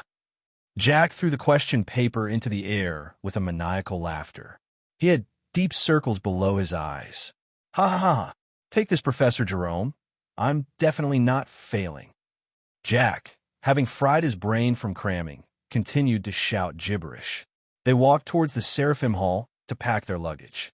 Since the semester ended, they were allowed to return home during the holidays. How about we meet during the holidays? Felix questioned. Me? I'm in favor of the proposal. Jack raised his hand with a bright smile. They chuckled, seeing how excited he was. Arthur and Mars agreed. Where will we meet? Neo asked. Suddenly, the group turned silent and stared at Neo. What? My place. Felix smiled awkwardly. My clan isn't the best place to meet, since my reputation is quite, well, you know about it. Anyway, we can't meet at my place. Ares' clan is a straight no-go. Jack's place is too far. Arthur doesn't have a place, so he will be living in academy. I'd rather not us meet here during our holidays if I can. That leaves only you, she explained. How about some restaurant? I was thinking of having a night over. We can have a night over in a hotel too. Neo remained adamant on not taking them to his place. If he invited them, he might need to invite Amelia too. If Amelia came, Elizabeth might come too. And if Elizabeth and his brother met, Neo shuddered to think of the consequences. Suddenly, Jack's face turned sorrowful. Neo, it was my idea to meet up at your place. You see, my folks are poor. I've always wanted to feel how it would be to live like a rich person, and I thought I could do that if we come to your place. Besides, I won't be able to pay for a restaurant. He sniffed his crocodile tears. Felix added with a melancholic tone. It's the same with me. My family won't give me much money for the night outs. Neo looked at them with a disgusted gaze. He turned to Arthur and Mars. Go on. I want to hear what excuses you two have prepared too. I want to join the weapon auction the Hargraves Corporation is holding. But I'm too poor to get the tickets, Arthur said, trying to force a sorrowful tone. I'm fine anywhere, actually. Felix elbowed Mars when he gave a normal answer. Mars smiled and shrugged. Neo, please. Felix stared at him with puppy eyes. Fine. Neo clicked his tongue and looked away. We'll meet 1 week later. Yes. Got him. Jack and Felix high-fived. The group dispersed to complete their packing. Neo left for the library and bought the Rewind Enchantment spell. The cost is 1,000 credits. Do you wish to buy the spell? The librarian asked. Yes. The credits have been deducted from your account. Neo took the spell book and left the library. He checked his balance. Only 215 credits left. The exams and other utilities took a lot of credits. Neo studied the spell on his way to the mission hall. It was complicated. I'll need a few weeks to learn this. He returned the spell book to his bag and entered the mission hall. It's time I start the fourth trial. I just hope my guess is correct and the trial to defeat my shadow. The trial was to surpass oneself. One shadow was a copy of oneself, and no one could defeat their shadow. Neo had repeatedly thought about the two ideas in the past week. He concluded he had to defeat his shadow in order to surpass himself. It's not easy, though. I can find my shadow only in shadow windows or the world of shadows.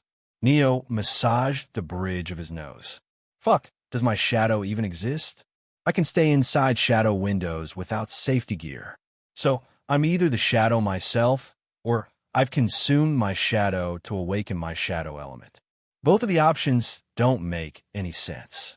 Complaining wouldn't change anything. He decided to visit as many shadow windows as possible and hope his shadow spawns. If it doesn't work, I might need to go to the world of shadows. Life was always shit to shitter, as if the previous trials were not difficult.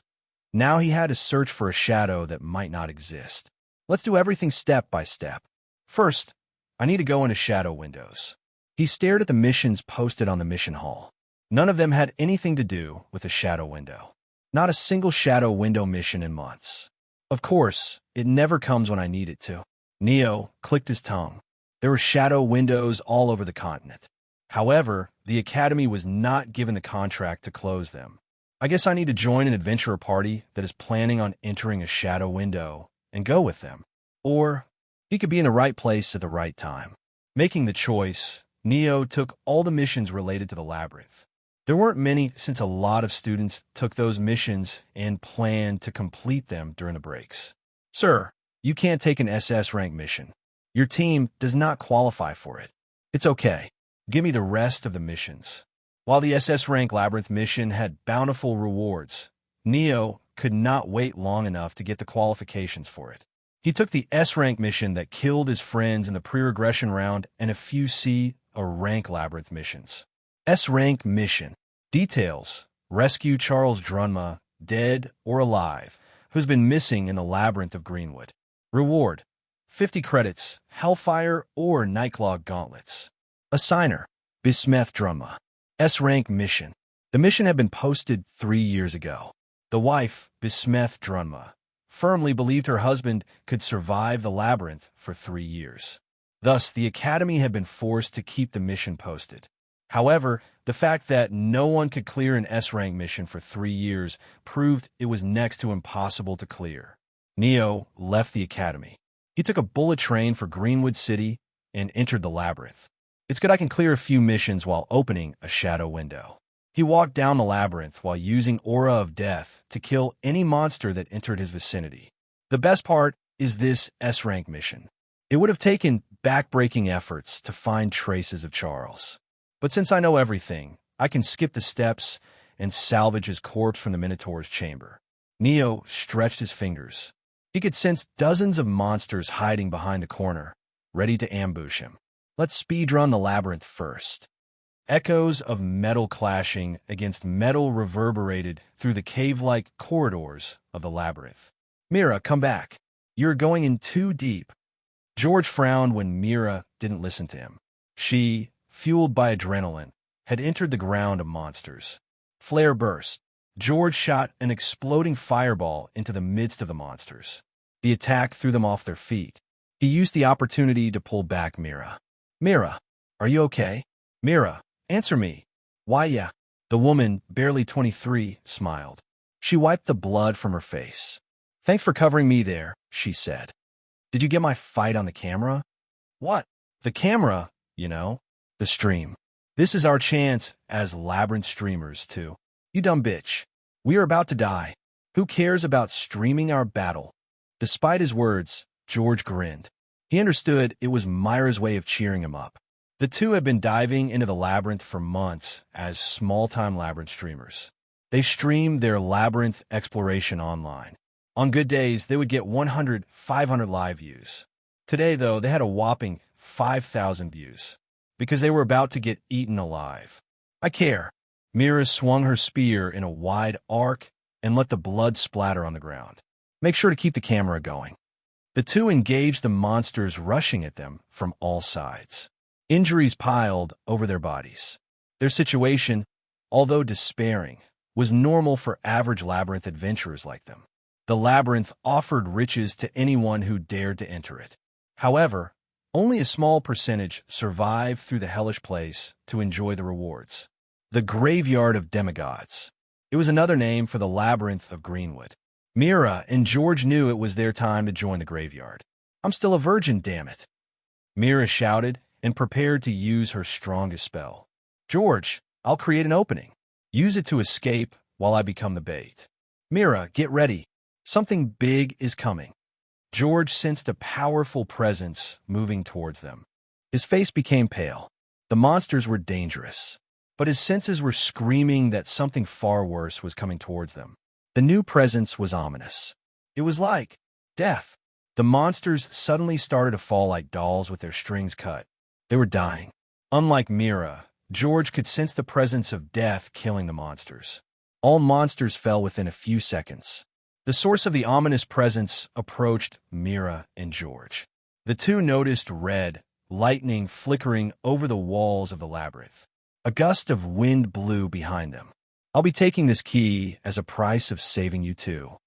Suddenly, an unfamiliar voice rang behind Mira and George. Their bodies froze instinctively. Sweat poured down their backs as they felt true fear for the first time in their life. The presence of death was suffocating. It was horrifying. They didn't turn back to look at the source of the voice. Their bodies refused to budge. Suddenly, the presence of death disappeared along with the red lightning flickering in the vicinity. The pressure holding them in their place was gone. George and Mira fell to their knees. "Huff, huff. What was that?" Mira shivered. "Who rescued us?" "It was the person who rescued us," George answered. "A powerful demigod." Despite being thankful, no words of thanks left his lips. Even recalling the presence made him shake in his boots. Mira tried to calm her trembling limbs and checked the bag. It had fallen behind them while they were fighting the monsters. "The person who rescued us took the key, so that's why he rescued us." George covered his face with a sigh. Keys to Minotaur's chamber could be found throughout the labyrinth. It was not difficult to find the key, just time-consuming. The real challenge was locating Minotaur's chamber. Barely anyone found it once every few decades. After all, the labyrinth continued to change every second. Even if they found Minotaur's chamber, they would be wiped out by the mythical monster. Minotaur was undefeatable. It was common knowledge. Mira and George heard a familiar notification sound. George took out his device that was connected to his streaming camera. "Curious Lady has sponsored 10,000 coins to me and Guh. Donor message. I'll give you 50 times more money if you follow that person and capture their face on the stream." Huh. Mira and George felt their eyes would pop out. 10,000 coins was equivalent to $25,000. It was a huge amount of money. Our channel had a big fish like this? George muttered in a daze. "But why does she want to?" "Curious Lady has sponsored 10,000 coins to me and Guh. Donor message. If you dawdle, you won't be able to track him anymore." Ask the question on the move. Instead of following the words of Curious Lady, they looked at each other. Do we follow her words? I'd rather not do it if it gets the person who rescued us in danger. To be honest, she looks like a scout of an adventurer team or a temple. Maybe that's why she wants to see the identity of the person. George and Mira talked to each other with signals only known to them. They felt their guess was correct. We need to find him. The person who rescued them took the key. He wanted to challenge the Minotaur, probably. They had to find the person and advise them against it. After all, it was impossible to defeat Minotaur for demigods at their rank. We should help him.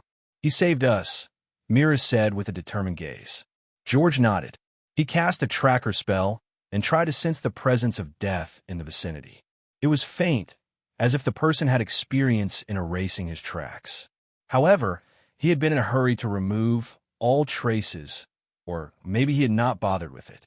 George, with his years of experience in fine tracks, could follow the tracks if he put in some efforts. The duo moved through the labyrinth at a swift pace. Wherever they went, they saw corpses of monsters. Some of them had half of their bodies eaten. as if someone chewed them and spat them out. They heard an ear-shattering roar while they were searching for the tracks. Their stream chat became lively. The live member count reached 50,000. Hundreds of messages were arrived every second. Curious Lady has sponsored 100,000 coins to me and Guh. Donor message. That's the roar of Minotaur. Hurry. George and Mira bolted towards the source of the sound. They had trouble breathing as they approached the location. The thick amount of elemental divine energy in the area was suffocating them. They saw the doors of Minotaur's chamber. It was the first time in 28 years that someone found the place. However, their joy was short-lived when they noticed the open doors. They rushed ahead. Inside, they saw the back of a black-haired boy facing the towering Minotaur. He looked like a high schooler. The boy, resting his right hand on the hilt of his sword, stood against the Minotaur. The monster looked like something straight out of a nightmare. Mira and George felt their hearts freeze at a single glance. The monster rushed towards the boy, swinging down its massive mace. Mira and George tried to move to rescue the kid. However, their bodies were frozen due to the overwhelming presence of Minotaur pressing down on them. Shockwaves erupted when the mace hit the ground. The floor shattered, and Mira and George were thrown off their feet. They flew back and hit the wall, breaking a few bones in the process. The boy. The pain snapped Mira out of her stupor. If they, far from the epicenter of the attack, were injured, the boy must have been crushed to death. He must have frozen from fear. Mira realized the kid had been unable to dodge the attack due to his body freezing up. She clenched her fists, her nails digging into the palm. We couldn't save him. Mira trailed off when the dust cleared. She had a hard time believing the scene before her eyes. The boy was alive. He had stopped the gigantic mace with a single hand. The Minotaur roared. It tried to pull back its mace and failed. I'm short on time. The monster trembled. It wasn't angry. It was afraid. So, I'll finish it quickly. The boy moved his arm. It was fast enough that his arm turned into a blur before coming back to rest. He had punched the air. The shockwaves moved forward and hit the Minotaur. A beat later, the Minotaur was smashed into the wall, with a giant hole torn open in the middle of its chest. The monster crumpled into wisps of darkness. The divine energy churned, and another Minotaur appeared. Before it could attack, the boy wrapped his blade in death and darkness. The sword's size increased. He slashed and sliced off the Minotaur's ankles. The monster fell. The boy jumped high in the air, wrapped in a condensed bolt of red lightning. His sword raised high and stabbed it into the Minotaur's head. The giant monster roared, but before it could react, the boy pushed red lightning inside its head through the sword. The Minotaur's body started to crack. Red lightning glowed beneath its skin. Just when it seemed the Minotaur would die and revive, the boy's shadow moved. The darkness hiding within it bloomed. It spread out like a flower and bit off half of the Minotaur's body in one go. The monster roared, not in anger but in pain and fear. 10 minutes earlier, the holographic screen continued to flicker in a dark room. The room was littered with drinks, half-eaten packed food, and dust.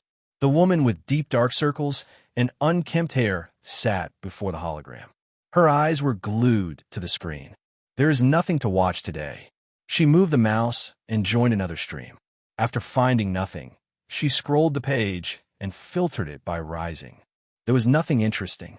She continued to scroll until her eyes stopped at a labyrinth streaming channel. MI and GI. View count 1112 skyrocketing. The tag signified that the channel had gained several times its peak live views within the last hour.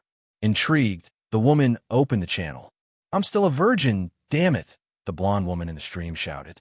It didn't take long for Luna to understand what was happening in the stream. They're going to die in the labyrinth. She clicked her tongue and pursed her lips. So that's why the channel had the skyrocketing tag. Luna was about to leave the channel when suddenly the monsters in the video started to die. Mira and George, the two streamers, froze. They heard a voice behind them. I'll be taking the key in exchange for saving you too. The streamers, frozen from fear, couldn't move until the person who killed the monster left. They collapsed to the ground, relieved. However, Luna's gaze was fixed on the flickering red lightning in the corner. Death element? She gulped. Although stunned, she continued to analyze the stream. He could kill the monsters of the labyrinth with the element alone. That's adept mastery. No, maybe even higher. Her eyes gained life. She frantically messaged the streamers to follow the boy and gave them a tip. I have to find him. Luna froze when she realized the boy had taken the key from the streamers. He is trying to fight the Minotaur. Damn it. I finally found someone with high mastery in death. Luna swiftly stood up. She left her room and banged on the door opposite her own. Shelley, Shelley, what? The door opened, and a woman with messy hair, wearing pajamas, came out. What do you want at midnight? Shelley yawned. Tea this. Luna showed her the stream. I found someone with the death element and a high mastery. Shelley's sleepiness disappeared, only to be replaced by a frown. You're still on that? It's been 5 years, Luna. Give up. Warp me to the labyrinth. Luna cut off Shelley, her eyes fixed on the stream. Hurry. The kid is trying to fight the Minotaur. I need to save him. Shelley sighed. She knew her advice wouldn't change Luna's mind. Don't come to me for something like this again. She clicked her tongue. Go get changed. We don't have time for that. Shelley's expression worsened, seeing the desperation and hope in Luna's eyes. She placed her hand on Luna's shoulder and raised her other hand before closing her palm. The two appeared high in the sky. They hovered in the air. Where is the labyrinth? There. Shelley followed Luna's directions and stared into the east. Of course, she couldn't see the labyrinth since it was several cities away, but a general direction was enough for her. She pointed her open palm towards the labyrinth and closed it. The world warped. The space between the labyrinth and Shelley's location was compressed into 3 centimeters. Thank you. Luna jumped to the other side. A sigh escaped Shelley's lips as she let go of her hold over the space. I'm going to get scolded again for using my abilities in a public area. Luna arrived before the labyrinth. No one had noticed her arrival. Only Shelley, and those Shelley touched, could see her warp abilities. Luna was about to enter the place when the guards at the entrance stopped her. We need to see your ID, miss. The guard's gaze scrutinized her appearance. Looking like a hooligan was one thing, but Luna was defective. We can't allow entrance to you unless you have special permission. The guard spoke while looking at her mechanical legs. Judging by how comfortable she is with those legs, it's clear she lost her original legs a long time ago, the guard thought. There's no way she can fight with those things. Luna's face contorted. Do you even realize who you are talking to? Before she could complete her sentence, the kid in the stream encountered the Minotaur and was crushed in a single attack. Luna's eyes widened. Her gaze filled with horror until the dust suddenly cleared. The boy was alive. Not only alive, he took 10 seconds to subdue the Minotaur. Just 10 seconds to kill the mythical monster twice. What? The Minotaur didn't revive. The implications made Luna shudder. Greed and desire appeared within her gaze. He has built a portion of his concept of death. That's the only way he can kill an immortal with 2 attacks. The guard, realizing something was amiss with her, was about to tell her off when suddenly the labyrinth shook. The ground started to break. What? What is happening? The guard shouted. The adventurers entering the labyrinth started to leave the labyrinth in droves, and the whole place was chaos. Nobody understood what was happening. Instead of explaining what was happening to them, Luna focused on the stream. When the boy killed the Minotaur, the labyrinth started to close. The walls broke and the door cracked. The whole place was filled with dust. Coupled with the bad camera quality, she couldn't see the boy's face. He was picking something from a chamber and storing in a bag. While he was doing his work, the boy spoke to the streamers. You two should hurry and leave. The labyrinth will close soon. But what about you? I killed a Minotaur. Can you two do that? The streamers closed their mouths. Leave quickly if you don't want to be buried alive, the boy added. All paths of the labyrinth open at the exit when it's about to close. If you two run now, you should be able to escape. No. Luna muttered. Get his name at least. This shitty camera quality, damn it. She gave another tip to the streamers. However, instead of following her request, they left the labyrinth. Luna was fuming with anger. She wanted to rush into the labyrinth, but she knew going inside now was counterproductive. It was better to wait for the kid outside. The labyrinth started to sink. Thousands of adventurers rushed out of the labyrinth before it sank into the ground, leaving a kilometer-wide chasm. The chasm was so deep they couldn't see its bottom. The labyrinth closed. Someone defeated the Minotaur. Did an Empyrean demigod or something enter? How could a mythic demigod defeat that monster? Someone call the authorities. Too many people are injured here. I need help. Luna ignored the crowd. She scanned the place for the kid. Suddenly, the ground shook as if an earthquake had arrived. Darkness and shadow elementals rushed out of the chasm. They flowed into the sky and hit an invisible roof. Hey, what is that? The powerful force of the elementals continued to strike against the roof. The sky cracked.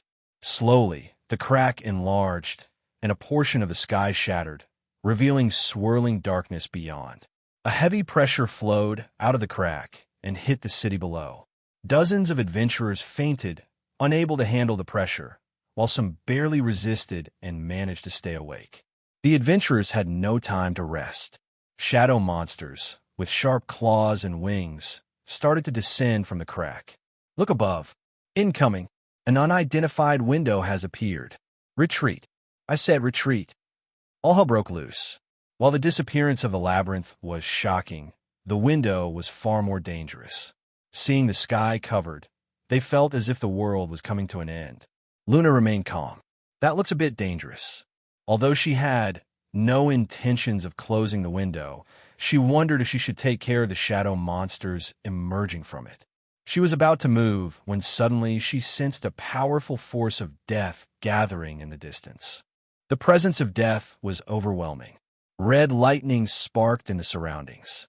Soon, giant, building-sized, red flickers of lightning were gathering at a spot. A black-haired kid stood at the center. It's him.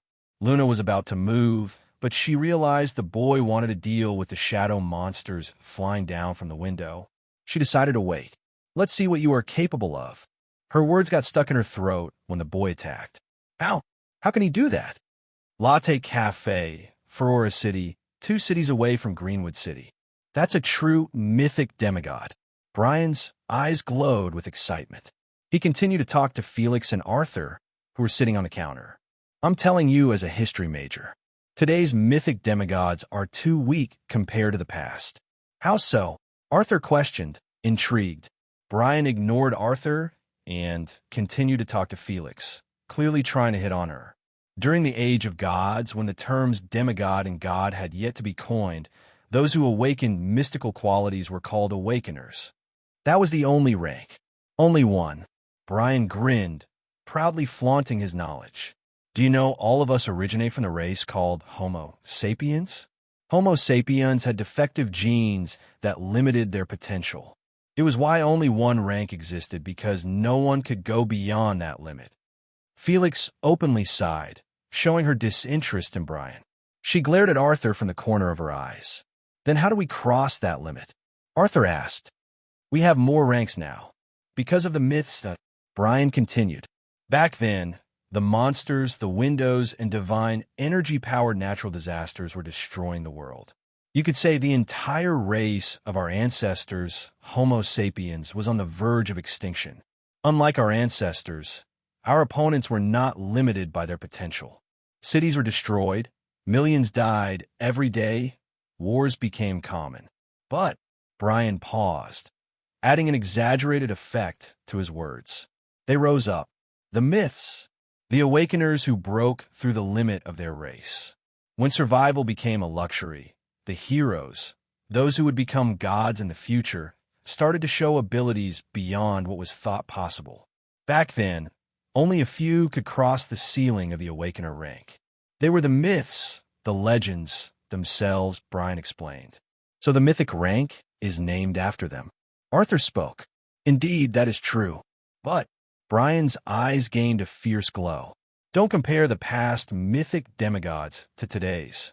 Back then, a mythic demigod could protect an entire city alone. An entire city. They were as strong as natural disasters. And this was when they, the Homo sapiens, had yet to gain the god blood. Arthur smiled bitterly at Brian's contempt. He knew the past mythic demigods were far stronger. However, it was natural. War created heroes. The desperation to survive and protect those they held dear forced them to be strong. In today's peaceful times, there was no need for them to push themselves to the limit. Demigods still try to grow stronger, but it was for personal gain, and none of them had the drive. While Brian continued to try talking to Felix, the door of the cafe opened, and Nathan, Sean, and Clara entered. The twins noticed Arthur and Felix and approached them. Felix's eyes gained a bit of life. She realized it was her chance to get Brian off her back. "They are?" Brian asked as the new trio sat next to them. "Our friends," Felix introduced them. "She is Clara, a wind mage, and he is her brother, Sean, and Nathan, a darkness wielder." Brian's face stiffened when he heard her. "Darkness user?" "Yes, he is quite good." "Fuck, I can't believe I wasted my time talking to friends of a filthy fucker." He stood up and left. Felix faked a stunned expression. However, as soon as Brian left the shop, she exploded into a fit of laughter. "Good riddance." She turned to Nathan. "Sorry about calling you a darkness wielder." "No problem." Nathan smiled bitterly. He was actually quite nice. Normally, people throw a lot more curses. Darkness being one of the forbidden elements was the reason why its wielders were shunned. The fact that most users of darkness went insane and became psychopaths and mass murderers didn't help. Simply put, darkness was evil, and so were its users in the eyes of the common public.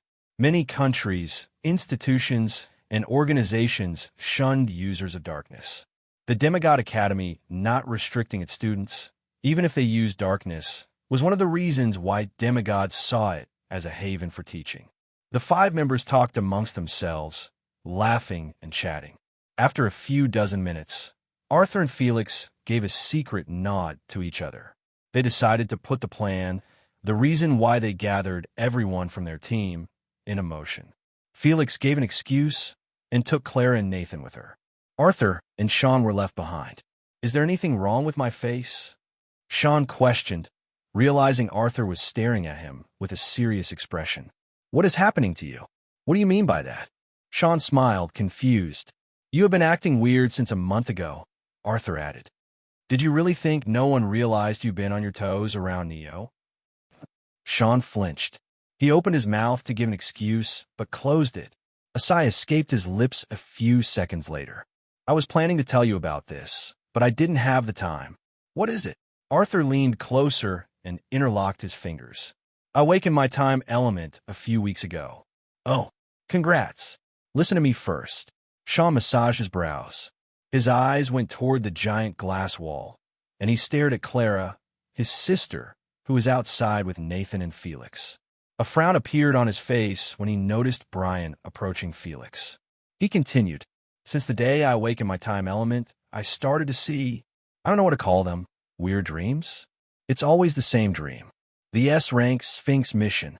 Sean added, "I see things that didn't happen." Arthur's face stiffened. He couldn't help but recall how many of them had died during the Sphinx mission. He listened to Sean. "In those dreams, Neo didn't injure your shadow in the first encounter. Instead, he was almost killed, and Clara died during the mission. That's not all. I did something horrible. Something so horrible that it almost cost us our lives."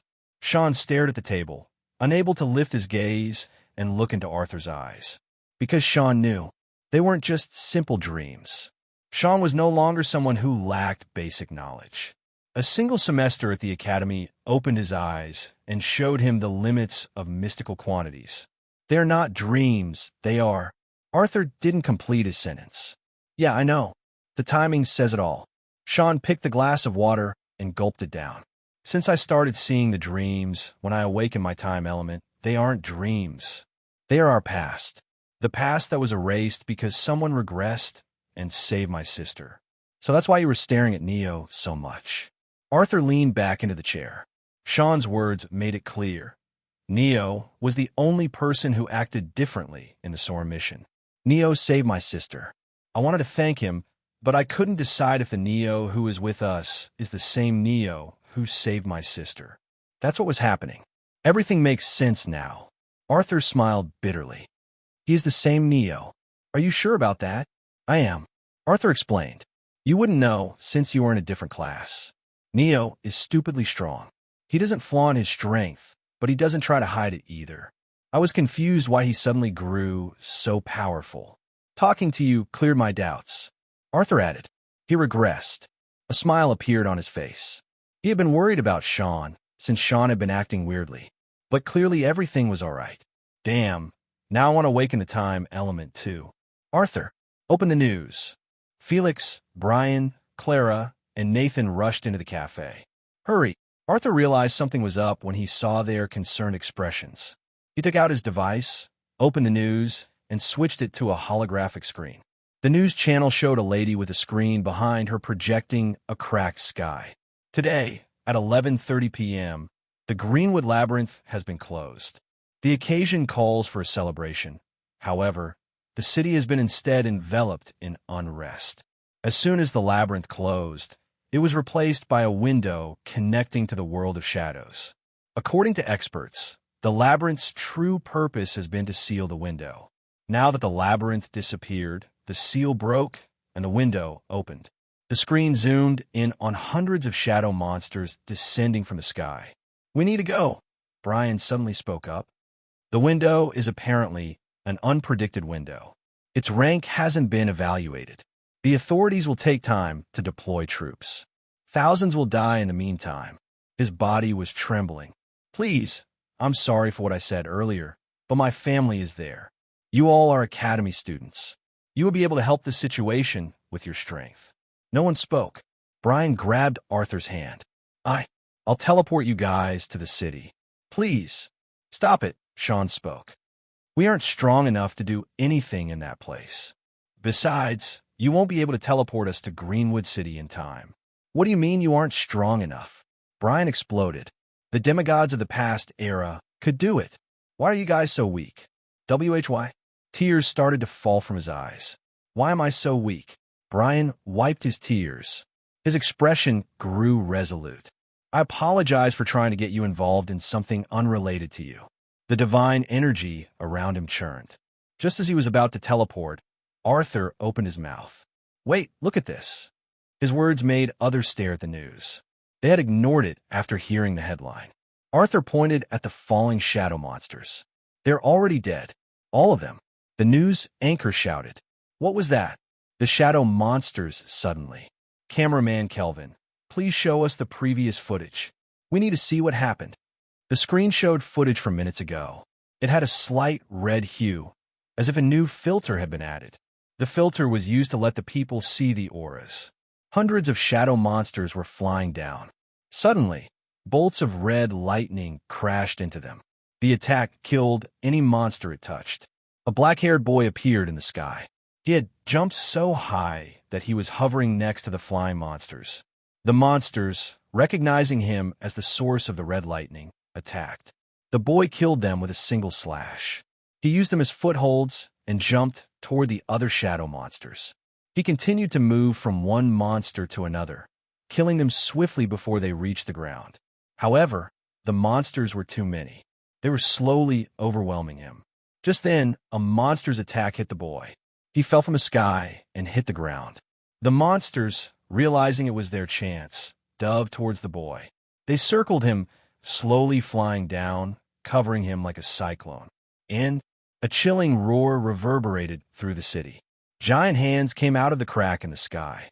The hands grabbed the edge of the window and pulled the window apart, slowly widening the tear. Before the monster could enlarge the crack, another powerful pressure erupted from the ground below. The shadow monsters circling the boy started to fall down dead. An unfathomable pressure surrounded the boy. He had suddenly grown stronger. Condensed red lightning circled his limbs like snakes. The monster who was trying to widen the window's crack roared. It realized something strong was on the other side of the window and tried to hurry. The boy raised his hand. The red lightning condensed around his arm. It formed an arrow. The sheer force of the aura arrow distorted the air. He released it. The arrow shot through the air, releasing giant bolts of condensed red lightning, killing every shadow monster in the sky and flying into the window. The attack hit the giant monster on the other side. The giant monster roared. It withdrew its hand. Its roar grew frenzied. The monster had been angered. Instead of waiting for it to attack, the boy jumped. He used the falling monsters as foothold and entered the window. Before anyone could react, the window closed behind the boy. Silence. Nobody spoke. Arthur, Felix, Sean, Clara, and Nathan stared at the news with stunned eyes. The black-haired boy. They recognized him. The content of the news was too unbelievable. They knew the boy was strong, but to fight entities capable of destroying a city? Felix's phone rang. She picked it up. Mars. Hey, that's Neo, right? Mars' voice flowed from her device. What the hell is he doing there? And why did he enter the window? I don't know. Felix pursed her lips. Her gaze was fixed on the headlines of the news that showed the footage of Neo fighting against hundreds of shadow monsters alone. I have no idea what is happening right now. Greenwood City. The boy entered the window. Luna was about to follow him when suddenly the window closed. She froze. What? The implications of the closed window made her face contort. She hit her mechanical legs. Damn it! Letting the boy, strong as he was, into a window alone was like putting his head on a guillotine. She should have stopped him. However, her weakened body was too slow to react. Luna ruffled her hair. She looked around and noticed the adventurers staring at the sky. Some of them had taken out their devices. They were looking at the news. Luna frowned. She switched on her device and opened the Akashic Record app. As soon as she clicked on the search bar, the trending options appeared. Number 1, Black-Haired Swordsman, Greenwood City. Number 2, Greenwood Labyrinth closed. Number 3, Shadow Window, Greenwood City. Number 4, Neo Hargraves, Divine Ruler. Her brows creased when she saw the number 4 trending search. Neo? Why is his name a trending topic? Did he do something in the academy again? Under her confused gaze, it became number 3, then number 2, and finally number 1. Henry is going to throw the office upside down again. Luna, although curious, ignored it and clicked on the Greenwood City news. She wanted to know if there was a clue about the identity of the Death Affinity boy who closed the labyrinth and defeated the shadow monsters who left the window. The news channel showed the reporter interviewing a teenager.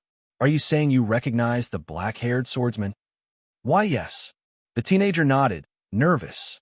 I am Uriel Kalsova, rank 999, first-year Demigod Academy student. The black-haired swordsman is a student from the academy. Luna's eyes glowed when she saw the interview. A smile appeared on her face. These reporters are finally doing something good for once. She watched the interview carefully, making sure not to miss a single detail.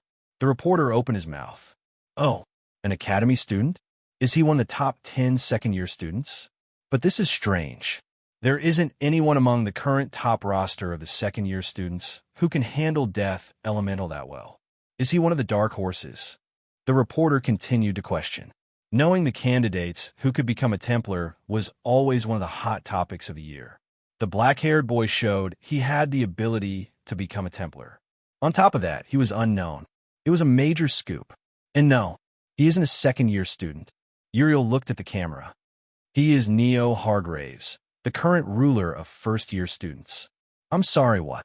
The news reporter's expression changed from one, that of an excitement, to confusion. Neo Hargraves had repeatedly made headlines. His feats were beyond remarkable, but it was impossible for a first-year student to be that strong. Shadow Window. Neo appeared inside the window. He looked around, noticing the shadow mist decreasing his visibility, and turned back. The entrance of the window had closed. It's happening as I remembered it to be. Seems like my memory isn't all bad. He had read the novel eons ago. Even if he had a good memory, thanks to being a demigod, he was starting to forget the novel's content. I guess the only good thing is that I still remember the major arcs clearly. He muttered. The window he was currently in was supposed to pull hundreds of civilians into itself before it disappeared. It would have reopened months later after giving birth to one of the major villains of the novel.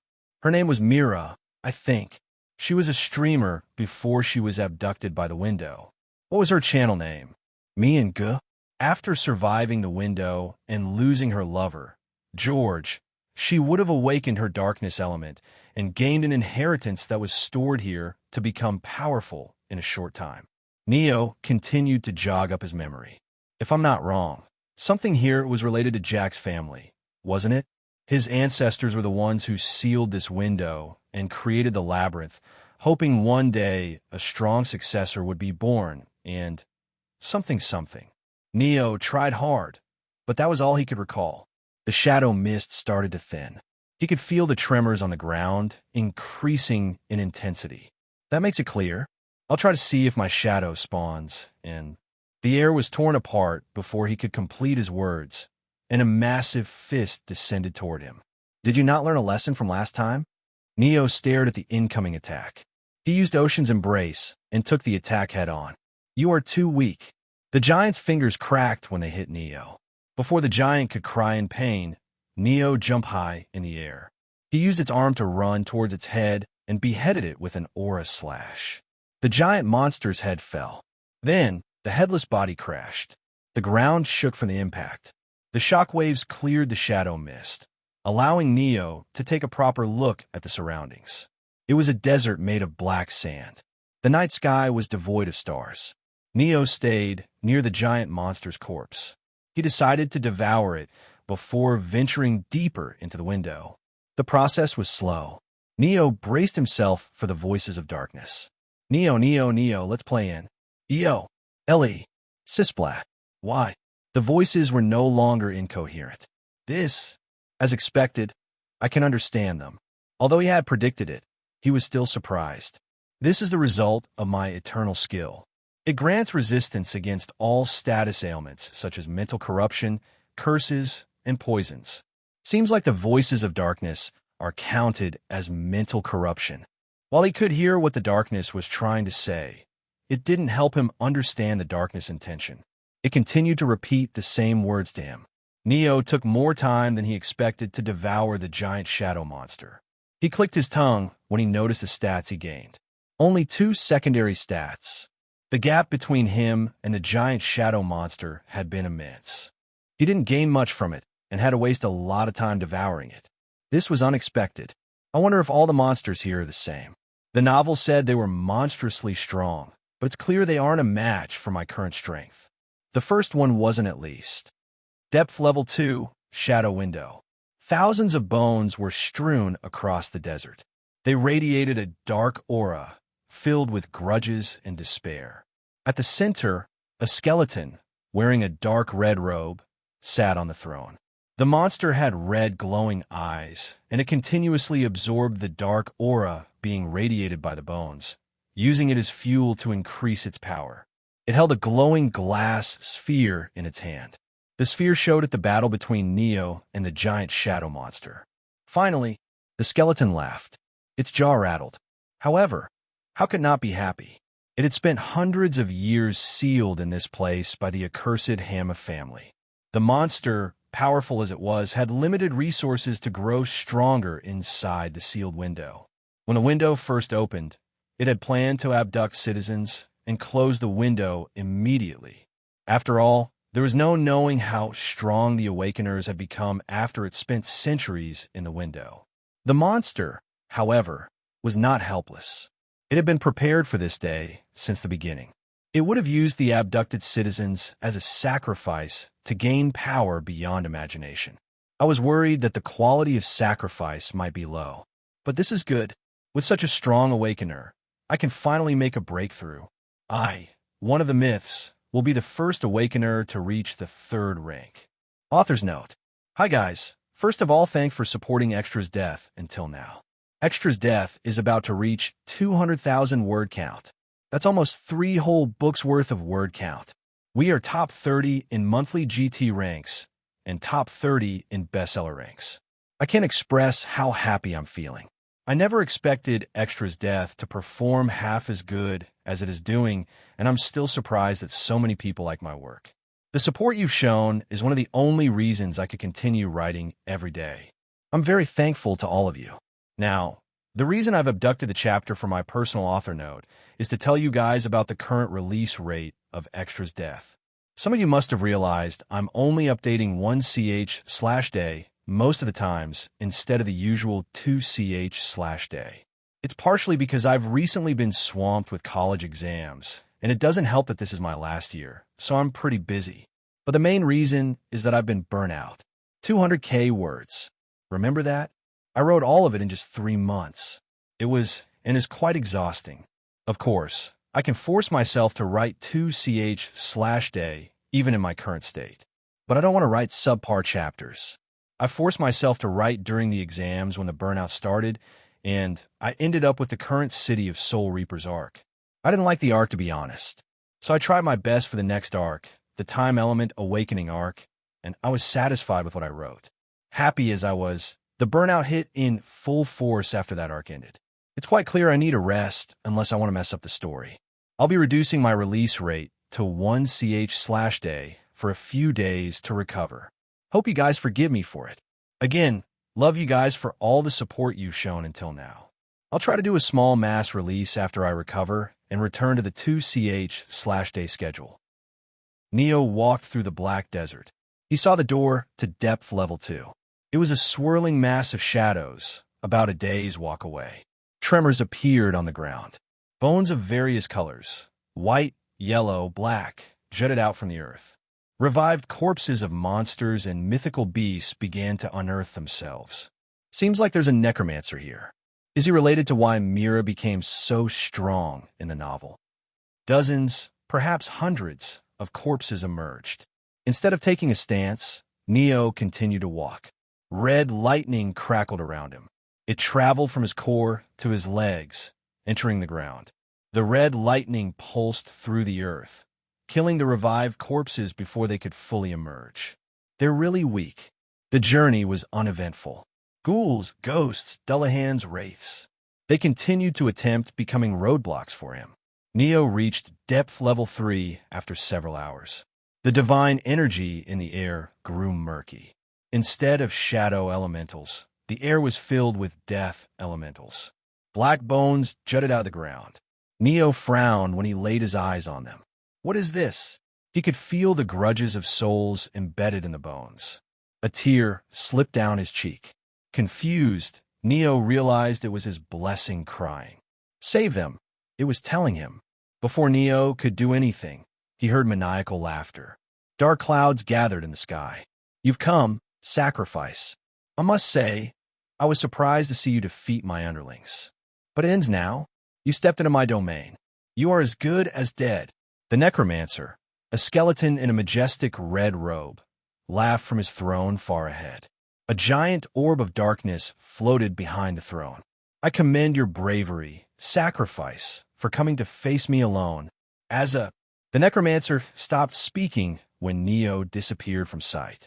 He felt a gust of wind pass him and heard a voice behind him. A spirit seed. So this is where Mira got her spirit and became so powerful. I take it you used the grudges of the dead and their souls to empower the seed? Neo asked, standing behind the throne. The necromancer froze. Where did he get behind me? I didn't see him move. Teleportation? Space warping? Perception manipulation? He grew nervous. I felt the gust of wind. Was that pure physical athleticism? Did he move at a speed I couldn't perceive? That was not good. It was bad news. The necromancer raised his hand. The rings on his fingers glowed. But before he could attack, his vision tilted as his head fell from his body. The bones of the skeleton's neck had been cleanly sliced. Neo looked back. He had beheaded the necromancer when he passed him earlier. It could still talk, even though I beheaded it. Seems like a lich is quite hard to kill. Neo's words trailed off as he sensed something. He looked toward one of the bones jutting from the ground. The bone grew, like a sapling becoming a tree, and transformed back into the necromancer. What did you do? How did you attack so fast? Gone was the majestic aura and pride the necromancer held. 5 seconds were enough for it to realize the disparity between itself and Neo. Neo unsheathed his sword, ignoring the frantic necromancer. He infused his aura of death into the sword. Engravings of red lightning arcs appeared on the blade. The aura blade doesn't look defective. So how are you still alive? That attack could have killed the Minotaur in one go. He retracted his aura, and the engravings disappeared. Seeing his frown, the necromancer realized he might not be as helpless as he thought. A smile appeared on his face.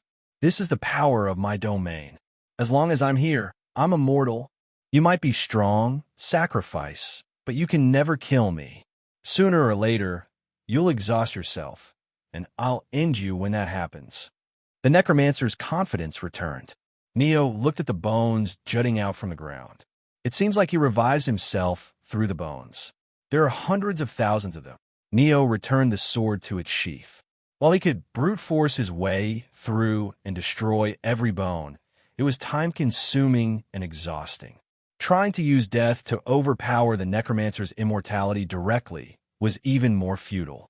The necromancer had lived for centuries. His death resistance was leagues above what Neo could muster. This is troublesome. I'm stronger, but I can't win. While Neo was lost in thought, the necromancer attacked. His ringed finger glowed as two giant bone hands erupted from the ground, crushing Neo between them. The necromancer knew this was far from enough to kill Neo. The brat can use some sort of otherworldly sorcery to increase his defenses. I better keep attacking until I'm sure he's dead. Being ancient, the necromancer lacked knowledge of spells. It was not surprising he couldn't understand how Neo strengthened his defenses with aura manipulation of the water element. The water element wasn't supposed to increase defenses. That was the earth element's domain. Take this, sacrifice. Let's see how much you can withstand. Neo's eyes narrowed as he gauged the situation. The necromancer was indeed relentless, but his attacks felt less threatening and more desperate. Sacrifice. I'd say I don't fit that role, Neo murmured, brushing dust from his sleeve. The bone hands squeezed tighter, grinding against his aura-infused defenses, but Neo's presence only grew stronger. The necromancer's voice echoed across the wasteland as he raised both arms. It chanted in an ancient tongue. That's not a spell. That's incantations. Neo realized what it was trying to do. Incantations were an advanced form of divine energy manipulation techniques. They were different from spells.